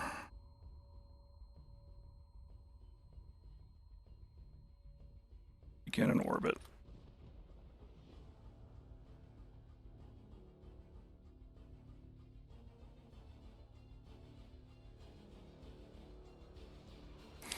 All right, so this is all well and good. We've done all these different things for it. But now we need some triggers.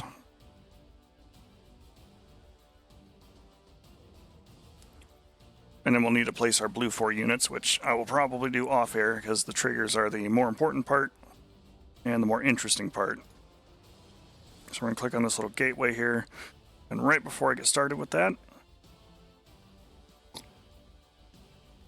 I'm going to take an extremely short break, go hit the restroom. So I shall be right back, and then we'll get right to it.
All right, let's get back to it.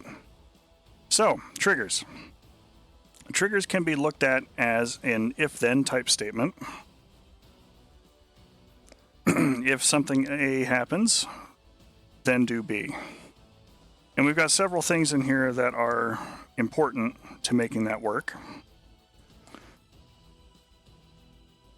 Of course, the obvious one that we got is this giant spawn zone of interceptors that needs to come up and try and rain hell if the blue fort gets detected or if the objective gets destroyed. If either of those conditions are met, then they need to spawn and start doing their thing. We've also got SAMs that need to be turned off if the power station is destroyed. And then there's the understandable things of, like, you know, mission goals and flagging that those things have occurred. So let's go ahead and get into our triggers. And these colors down here you can use just to make things easier and make sense for you. And that's really the most important thing, is to build your own scheme as far as, you know, I'm going to use these colors to represent these sorts of things. So generally when I'm doing mine, I will use gray for things that need to happen as soon as the mission starts.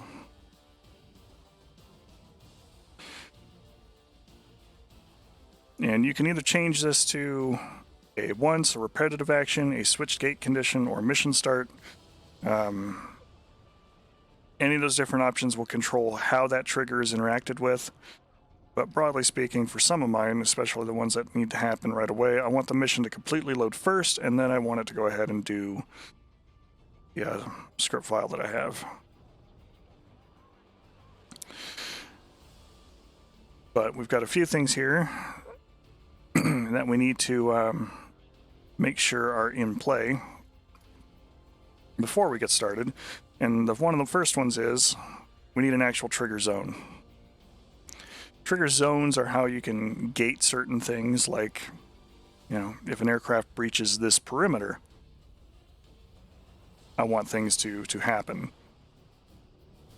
So this is going to be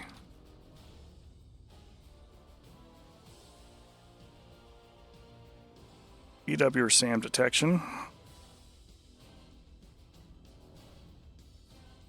And we're going to make this one fairly huge as triggers go.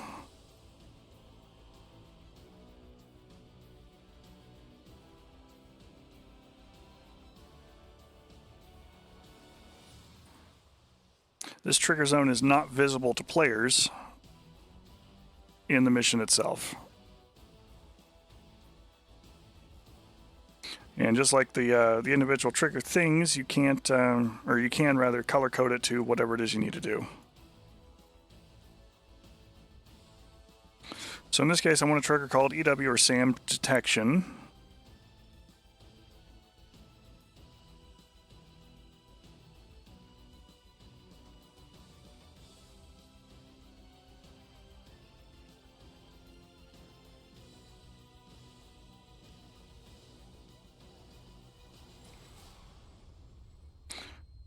Let's say part of coalition in zone. Actually, I think we have one in here that is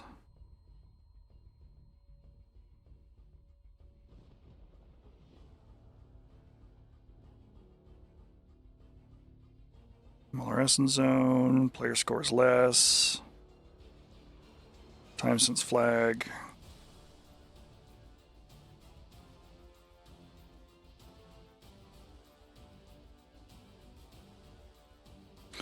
So we have a lot of different things that we can put in here.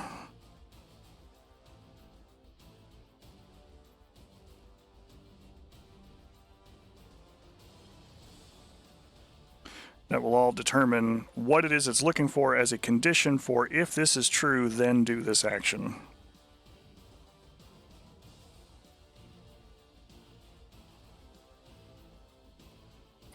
A lot of these are easier to work with when you are doing single player stuff.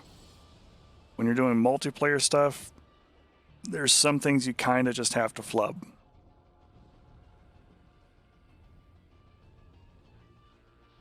or otherwise work with.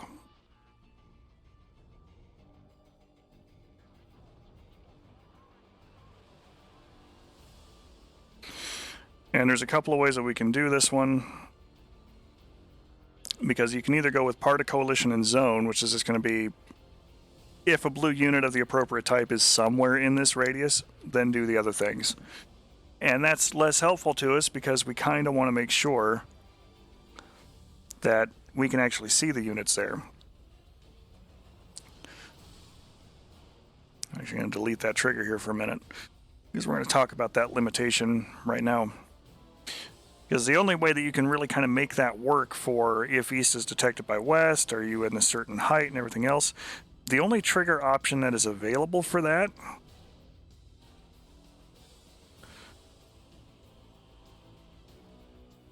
is units AGL higher or lower than, which now relies on individual units. So if you've only got 8 or 10 people here, you can set up 8 or 10 conditions and go from there. But we might have a bunch of different people all flying. So that becomes a new concern. And the only ways that you can really kind of go about doing that is to place all of the individual units and make people actually fly those and make sure you've got conditions set for all of them.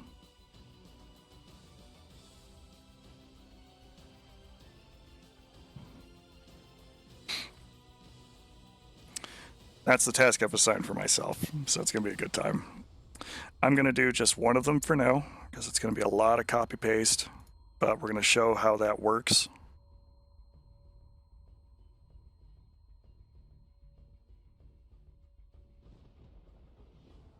And go from there.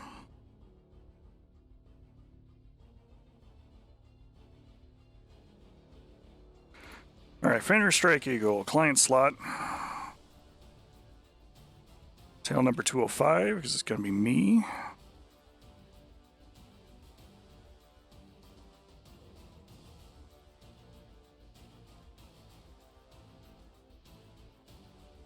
It's going to be nighttime, so we'll use a nice, gray blue skin. Good times.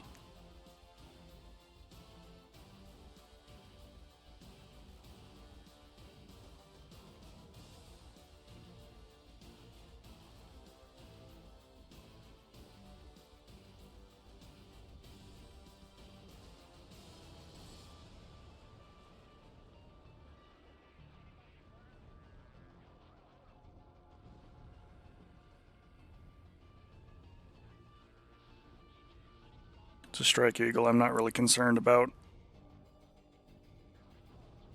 either fuel or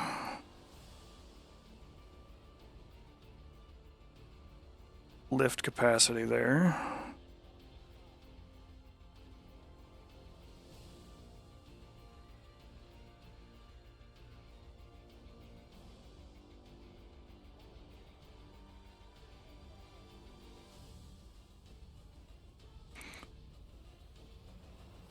There we go.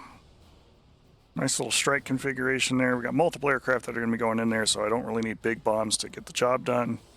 So we'll go with the small bomb approach and fuel for low-level inserts. Good times.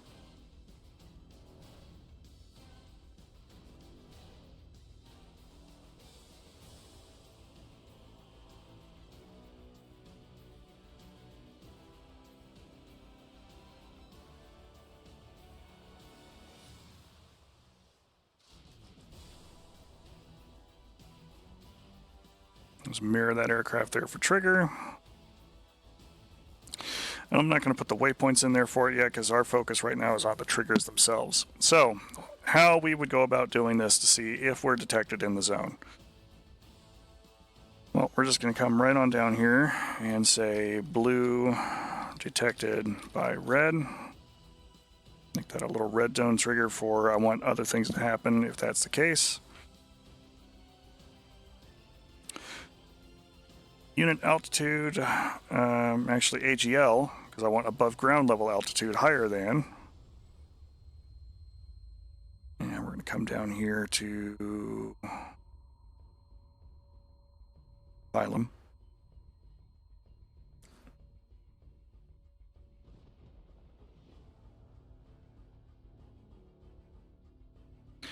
The worst part with that is I think this is in meters rather than feet. Most things that this thing does is either in meters per second or feet, but we're going to go with 500 feet and assume that it's feet for now.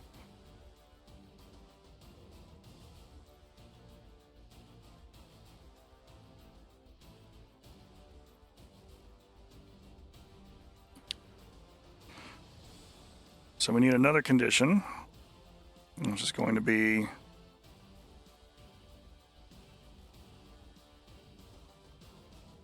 unit inside zone, Pilum, EW SAM detection. What are we going to do if we are detected? We're going to turn on a flag called Hell Let Loose.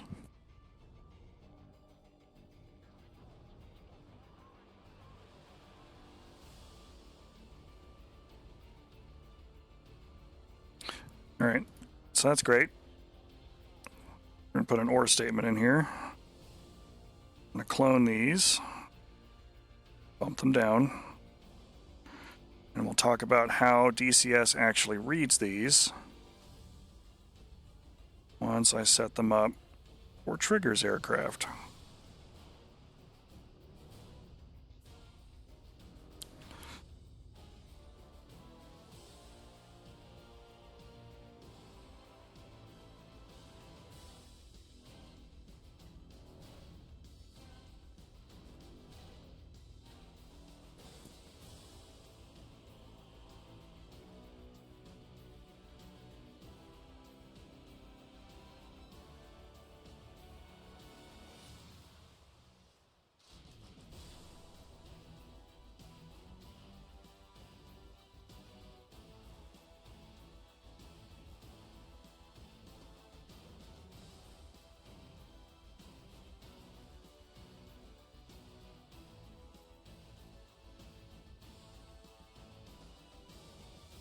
All right, so now that I've done all that, let's talk through the English about how this works.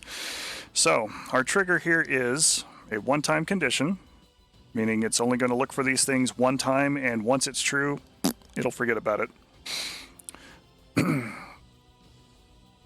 And our trigger name that we've given it is blue is detected by red. Name's not important, that is entirely for your own reference. I strongly encourage you to write down references that are easy to remember so that if you have to go back through and de-thread something or try and figure out where something went wrong, you can do so with greater ease. But for this purpose, it is blue is detected by red.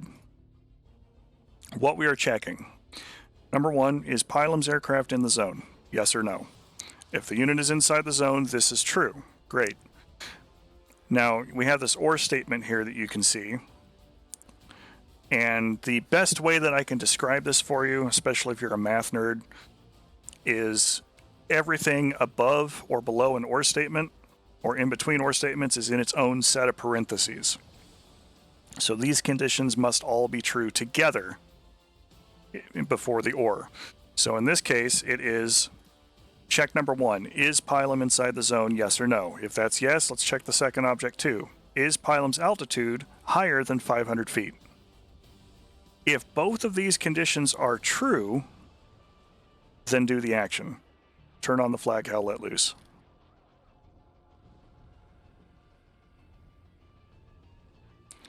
But we have an OR statement here. And what that OR statement says is, okay, are these two things true? No, Pilum's not in the zone. Pilum's not in altitude greater than 500 feet. Or Pilum is in the zone, but his altitude is less than 500 feet. We have an OR statement. Is Trigger in the zone? Yep, Trigger's in the zone. Is Trigger's altitude higher than 500 feet? Yep, he's flying high without a care in the world. Cool, turn on the flag. So it's anything without an OR statement separating it is an AND, treated automatically by the trigger logic. So this is unit inside zone, is this true? And unit altitude higher than, is this true? If these two conditions are true, then this condition is met, do the action. The OR statement is, okay, cool, these two things are false. Let's check something else. Are these two statements true? Yes or no? If the answer is yes, boom, turn the flag on. So in order to make this work, I have to go back through and set these two triggers up for each potential multiplayer aircraft in the mission, which is going to be a lot of repetition, but it will fulfill the objectives that I need. In single player, you may only need to worry about the player's aircraft, in which case, good for you. You can make that happen. That's easier and quick. In a multiplayer scenario, unfortunately, DCS hasn't caught up with the times, and they seem to think that single player is still the best way to go. So they have their own issues there. But for sake of the argument, let's go ahead and follow through with everything else on this trigger setup. Pilum is in the zone. Pilum is higher than 500 feet. Turn on the flag, hell let loose. What's that do? Condition, is hell let loose true? Well, it's been turned on by the previous triggers, so now we're going to do these things. I want to turn both sets of SAM batteries for the SA-6s to weapons free. Because, hey, we just found that the enemy's in our zone, and that's not cool. We also want you to activate all of the interceptors.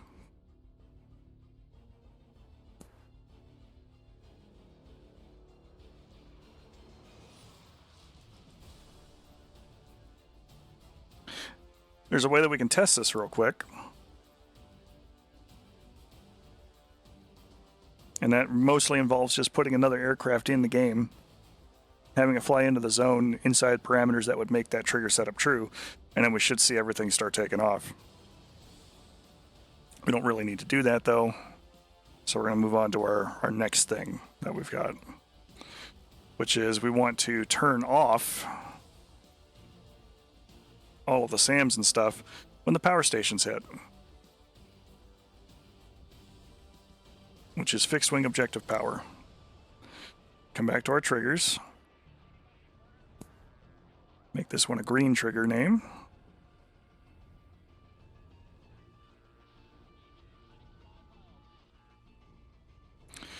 And this one's going to be unit dead.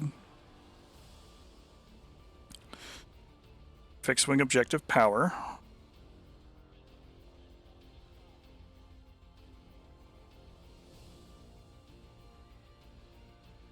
And we're going to use group AI off for our problem batteries.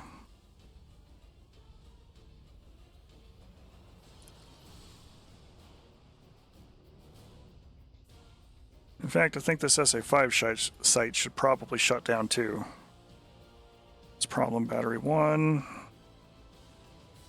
problem battery 2, call that problem battery 3, where it's important to try and make sure that you've got all your other names in there, because it kept naming things problem batteries, which they're probably not SAMs. This will shut down those 3 SAM batteries.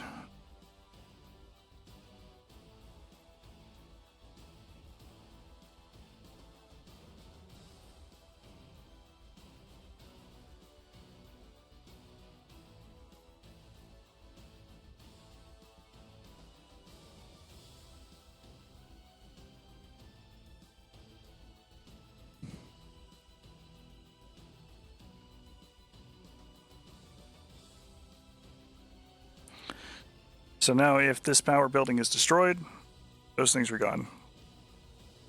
The other thing that we want to do, if we're knocking out the SAM battery there, is we want to put up some kind of a message.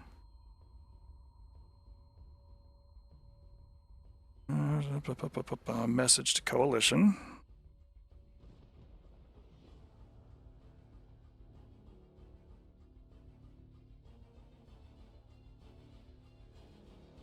IMCOM mission update.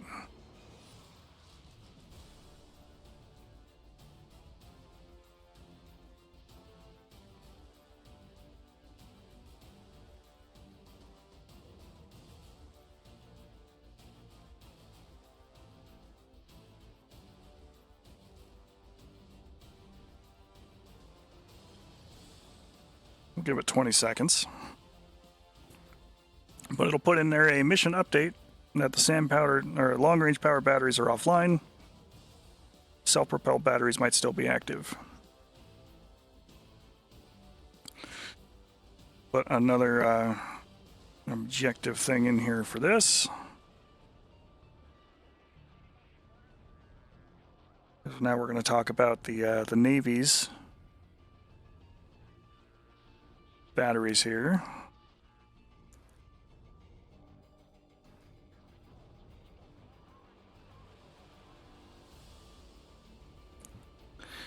Then the main thing that I want this trigger to be set up for is the elimination of the missiles themselves. The fuel stations should be gone as well. I'm going to make those kind of a target in the briefing. But rather than have to go through and set up triggers for each and every one of these individual, actually, you know what? Let's go the extra mile. We will do that this time.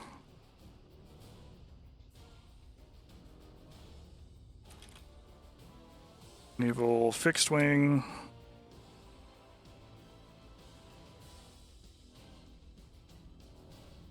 Objective, solid fuel. 1.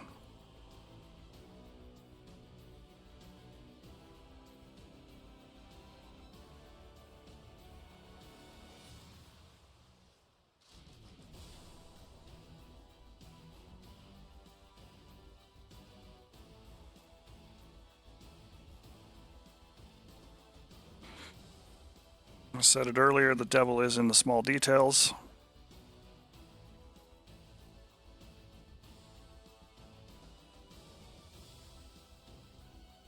So we will go the extra mile for it.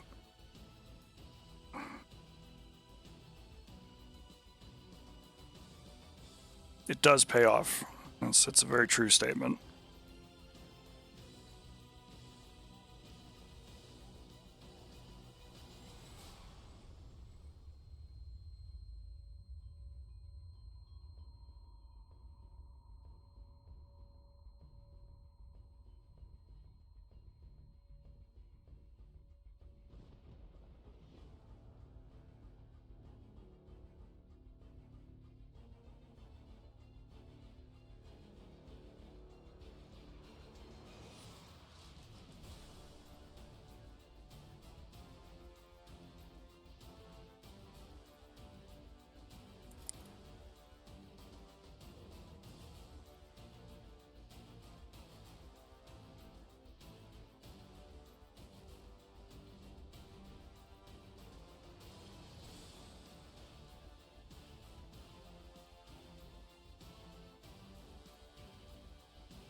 Alright, so there we go. We've named all of those.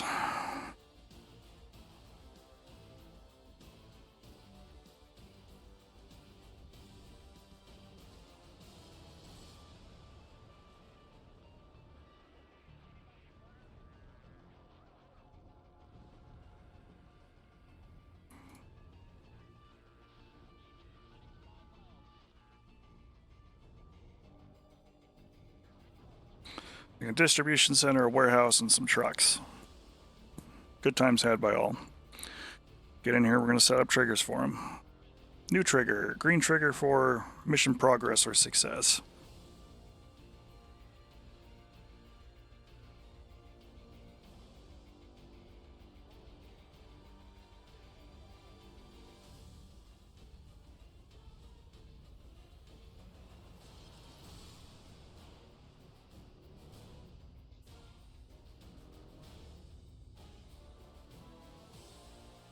Unit dead.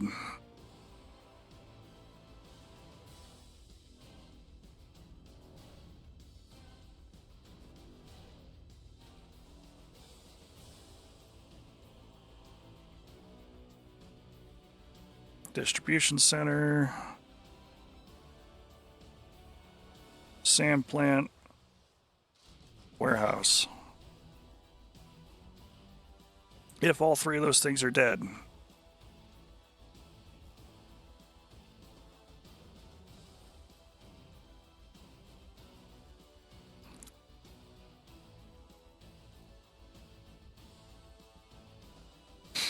MCOM mission update.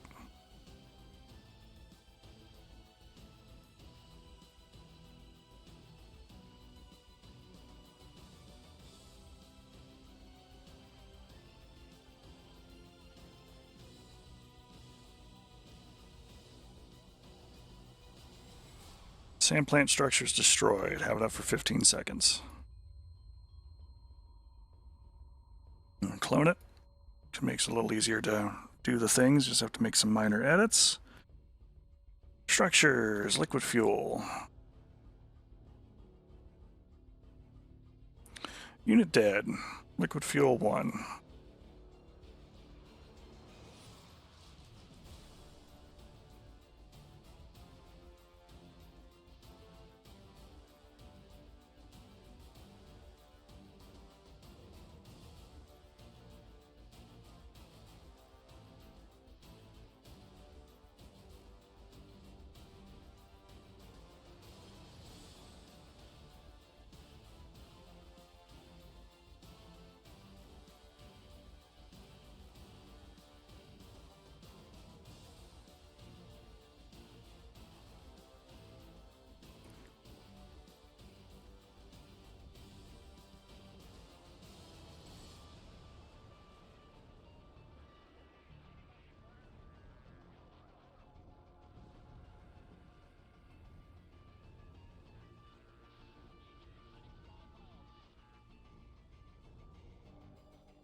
Now, I am going to put in some kind of a fun caveat here, though, because I think it'd be personally hilarious. And I'm going to make liquid fuel cell number 2 and solid fuel cell number 2 do something extra.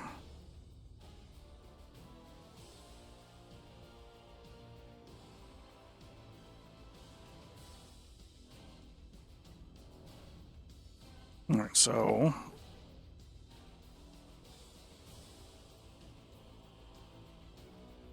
unit dead.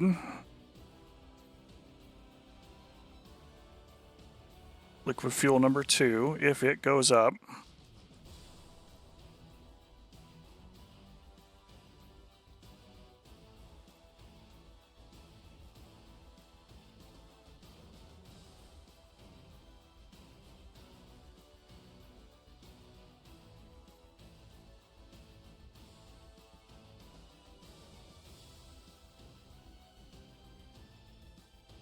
I want an 8,000 volume explosion to happen.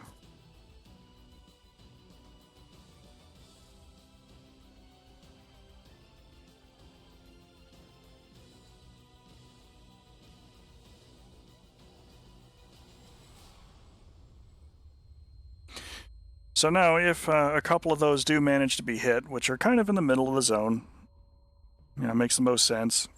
If that unit goes up, they are fuel storage containers, so they should explode rather violently. And they're going to.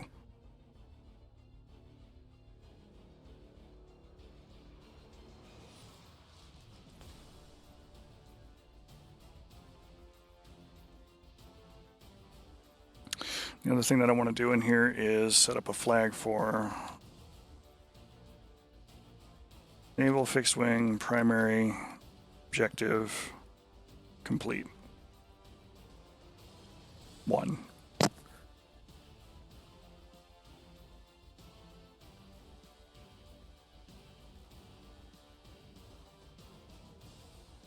Naval fixed wing secondary objective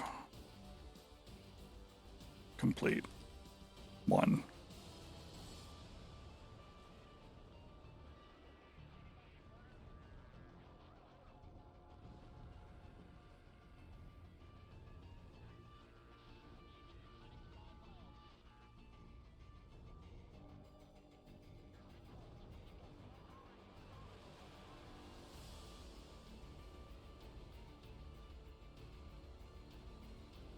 Okay, now these are actually groups, so I can do group dead. I'm going to do group actually alive less than.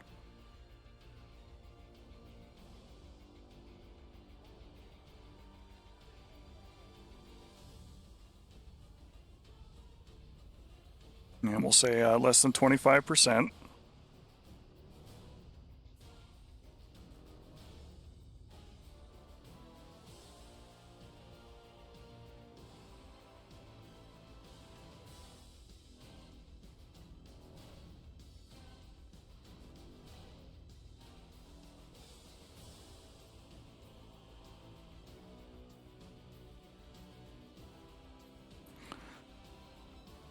turn on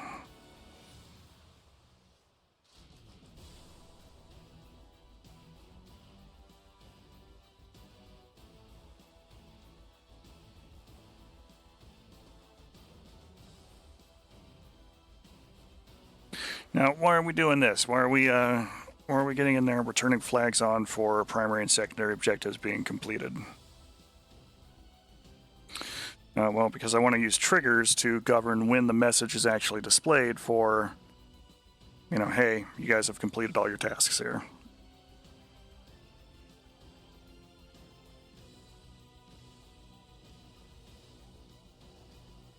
And same thing, we're just going to use the live less than 25%, naval fixed wing, tractors.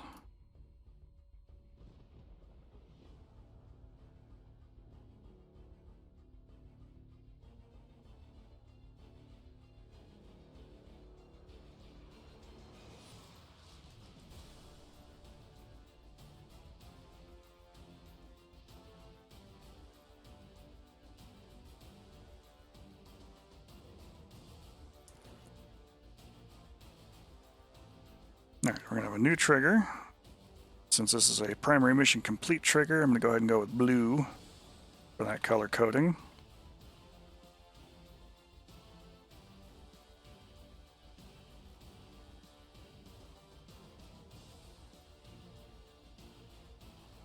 And the conditions will be, flag is true. If the 2 primary objectives for the Navy are complete,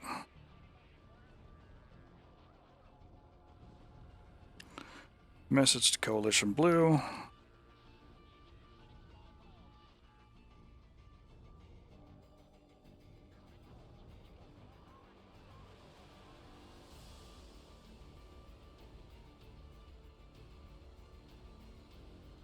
Navy strike mission primary objective completed. Turn on yet another flag.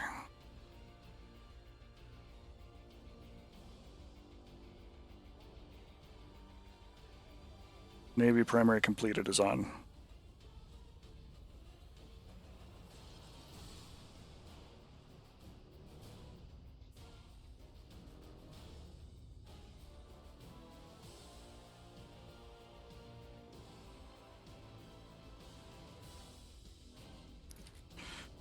Secondary completed, Navy secondary completed, Navy secondary completed.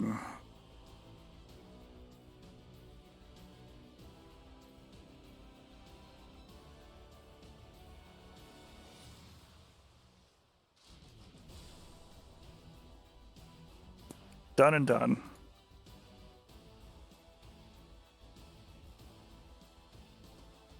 So now at this point, if the Navy comes in and they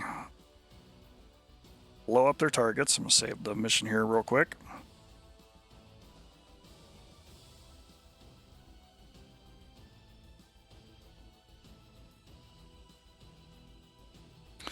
Just run through the triggers here.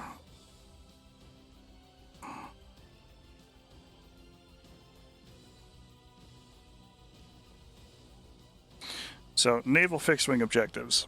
Step 1. Did they kill the SAM factory, the distribution center, and the plant? Yes or no? If they had, tell them the plant structures are dead. Check one box off for primary mission. The next primary mission is, did you kill at least 75% of the available ready state SAMs? Yes or no?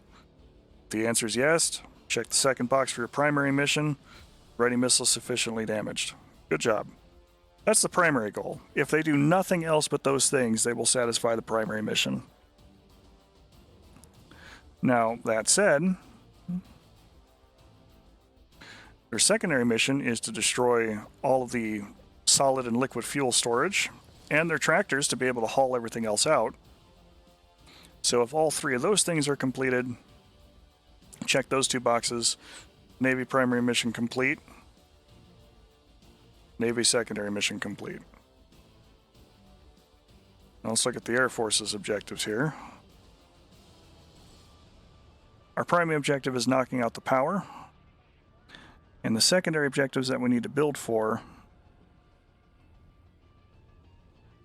is making sure these aircraft do not take off.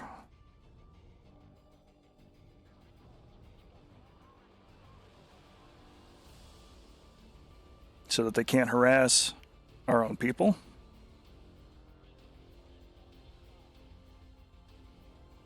And destroying this camp.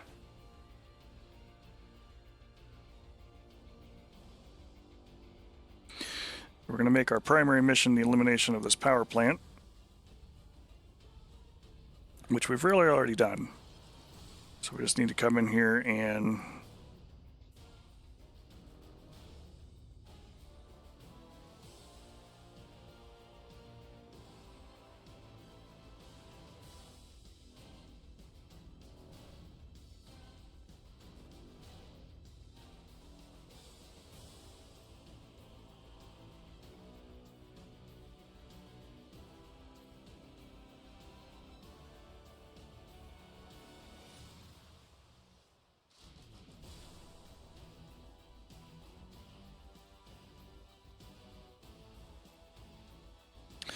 go on and set a trigger here for it. Flag is on. Land-based, fixed wing. Primary mission completed.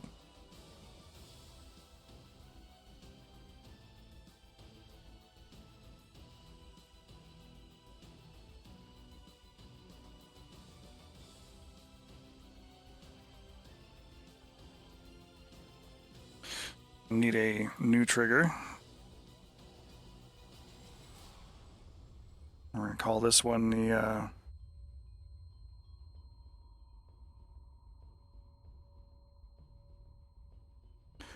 quick reaction forces are destroyed.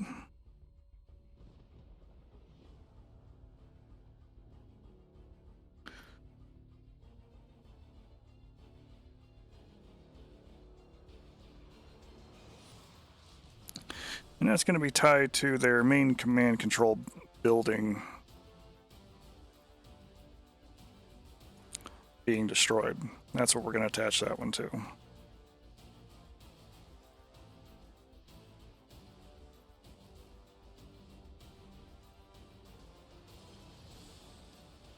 And call that one Sec Camp Building Objective. That's what I called it. All right.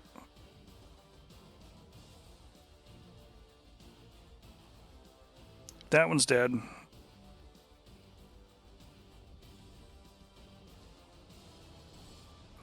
And we're going to start doing other things. That's the big one.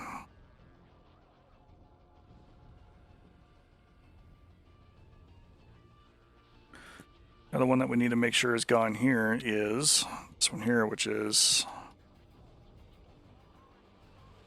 QRF rotor spawn. We're going to call that one.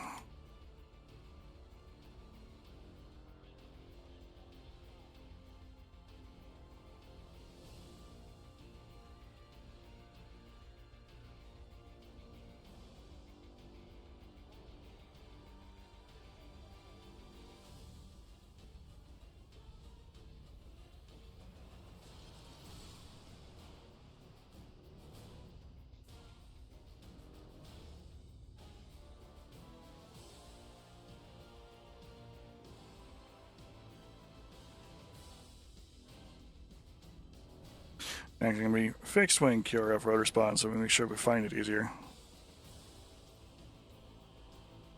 So I want those two buildings dead.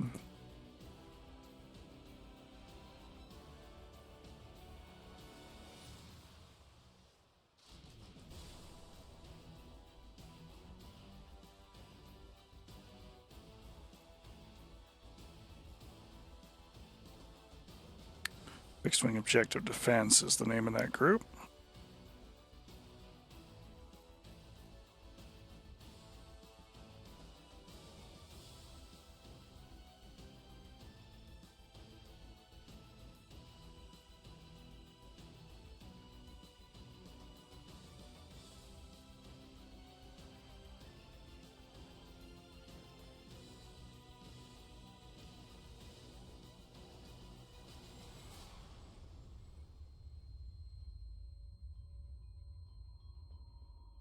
Have that on for that. Secondary completed. All right, so it's good. What it's basically going to check is, are these 3 helicopters destroyed? Is this tent destroyed? And is this bunker destroyed? If those 3 things are true, then the fixed wing secondary objectives are done.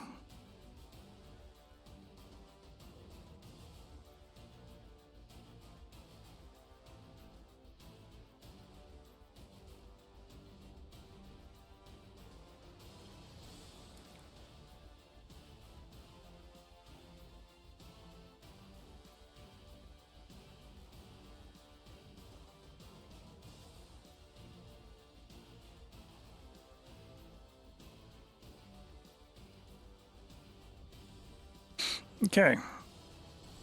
Really kind of dialing those in now. Now we need to make sure that we can get our cargo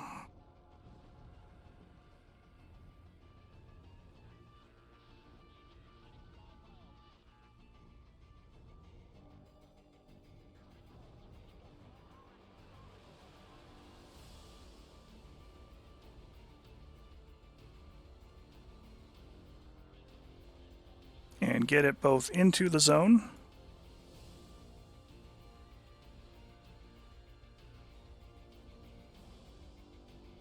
and unhooked in the zone.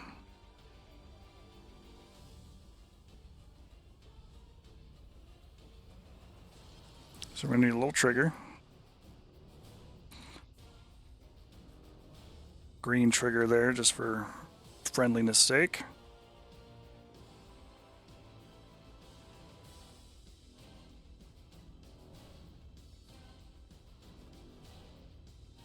We'll make it about as big as the general fob area tends to be.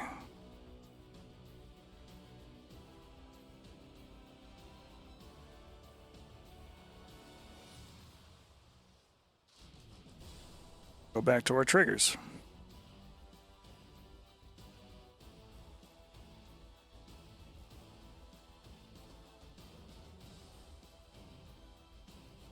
I'll make this a green trigger.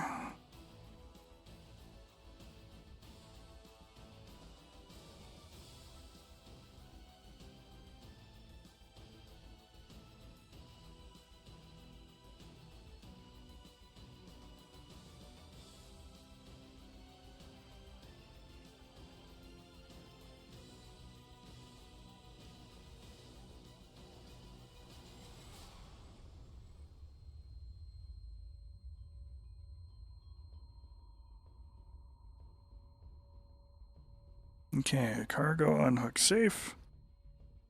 Message to coalition, blue.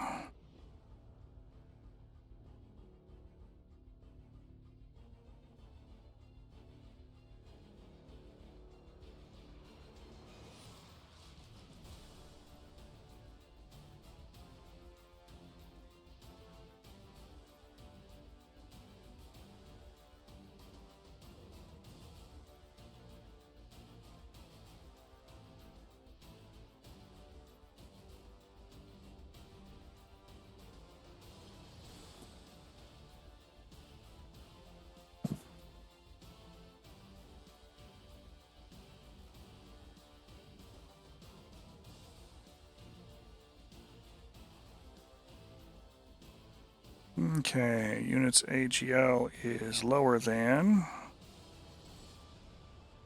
10 feet. And we're looking for RW for rotary wing. Primary objective color cargo, all right. And unit speed lower than 5 knots.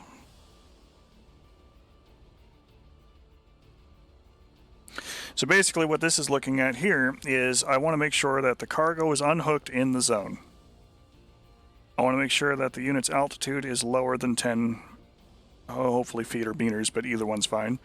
And its speed less than 5 knots. Basically, I don't want, our intrepid helicopter boys to just kind of yeet the cargo container into the zone and hope for the best. They're hauling nuclear weapons along in terms of this objective. So definitely don't want that to happen. That's a potentially awful scenario.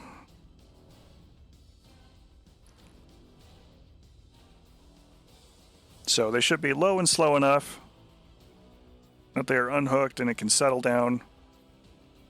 And as long as it's all in those parameters there, even in the moment before it despawns, it should trigger this objective.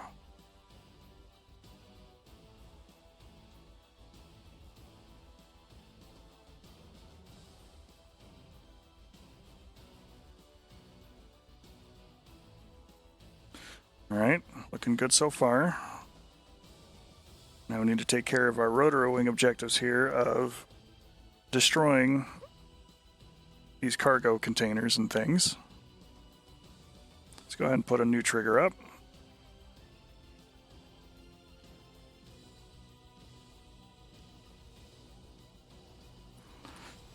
Secondary objective is up.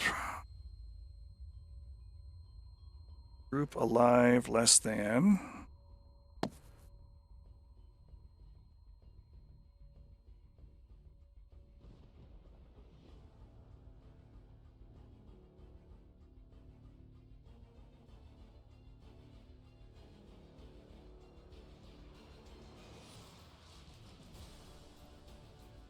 I forgot at this point what I'd named them. Oh, okay, it's all the depot, DP stuff. All right. Now let's go ahead and remake this trigger.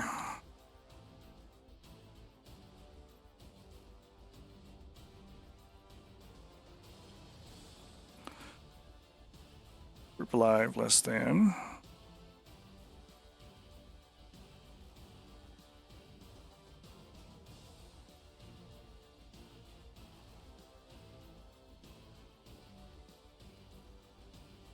So I want 80% of them to be destroyed for count as mission success.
All right, so now the fun part with this is that once these things have happened, there's a lot of things that should probably activate and cause problems. So those are going to be the next things that we need to kind of wire up, which is mostly that hell let loose nonsense. Because these guys here are going to immediately all spawn in, take their time, taxi up, and begin takeoff to try and come back and intercept the group.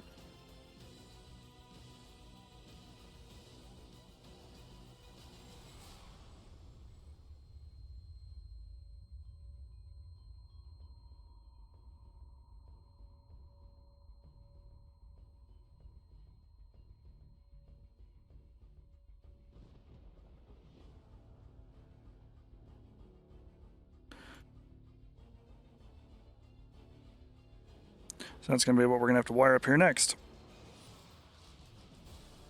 And that's very simple. Because basically what we can look at is whenever these other objectives are hit, in particular, the power being offline,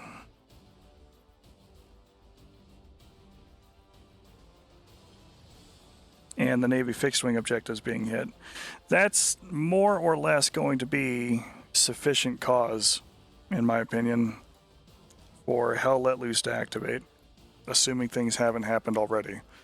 So we're going to go ahead and just go in here and flag on. Hell Let Loose.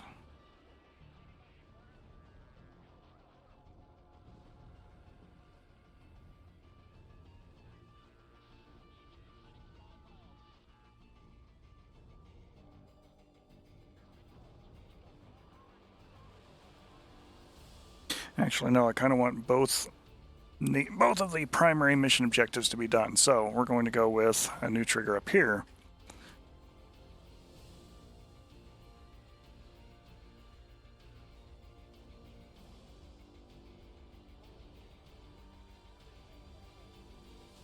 And in this case, it's flag is true. Maybe fixed wing.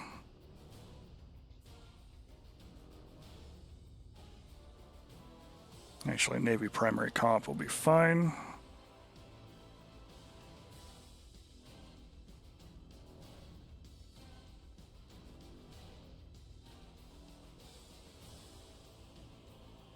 You know what? I can just clone and change that one. That would be easiest. So let's clone the actual trigger. Go with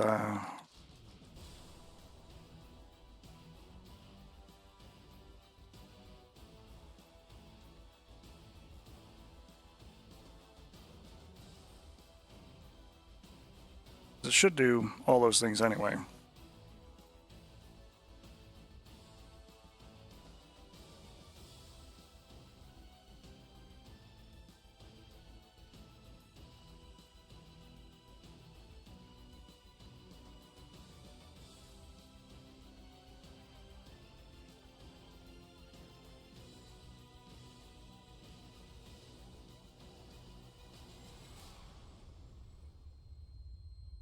Okay, so we talked about mission flow being a thing. So we're going to look at this one here again. And basically what this trigger means, and its setup for primary objective counterattack, is did the Navy and the Air Force accomplish their primary missions? If the answer to both of those questions is yes, then they believe that they are under serious enough attack to call up everybody.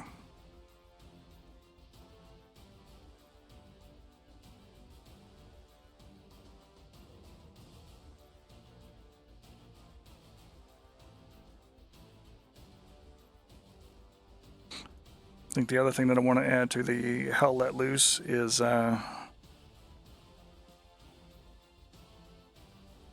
AI task push for this cap patrol to go ahead and activate its cap tasking and start shooting things.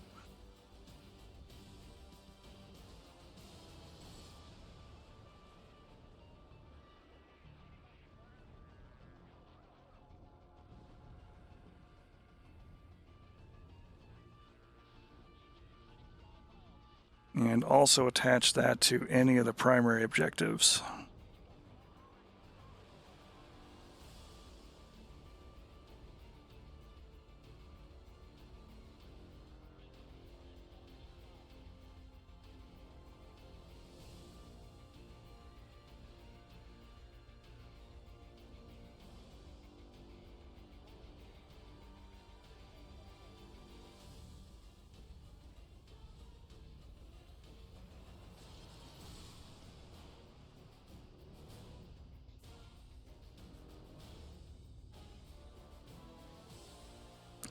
Because what I'm aiming at here for this particular segment is kind of a rolling activation of the enemy cap forces. You know, again, it's nighttime, most of the people are asleep, that kind of deal. So the honor of the first strike really does kind of fall to Blue 4. They do have limited assets that are already in play, and as those objectives are struck, they should be directed to go ahead and go do what they need to do and start fighting. But reserves should be called up and take time. So what we'll probably end up doing too is putting in a couple more cap groups to come up as these objectives are hit, to come in and investigate. We'll wire up another trigger for that when the rotors are kind of in this zone here and are nearby to go ahead and activate the QRF and kind of get them moving and in play.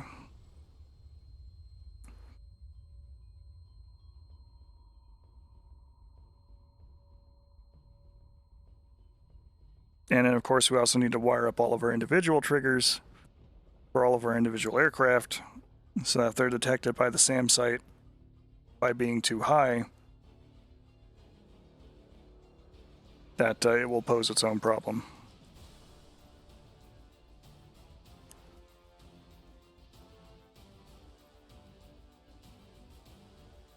I think we need to move this a little bit though, because I really only want it to be at about the maritime limit before they start going ham on that.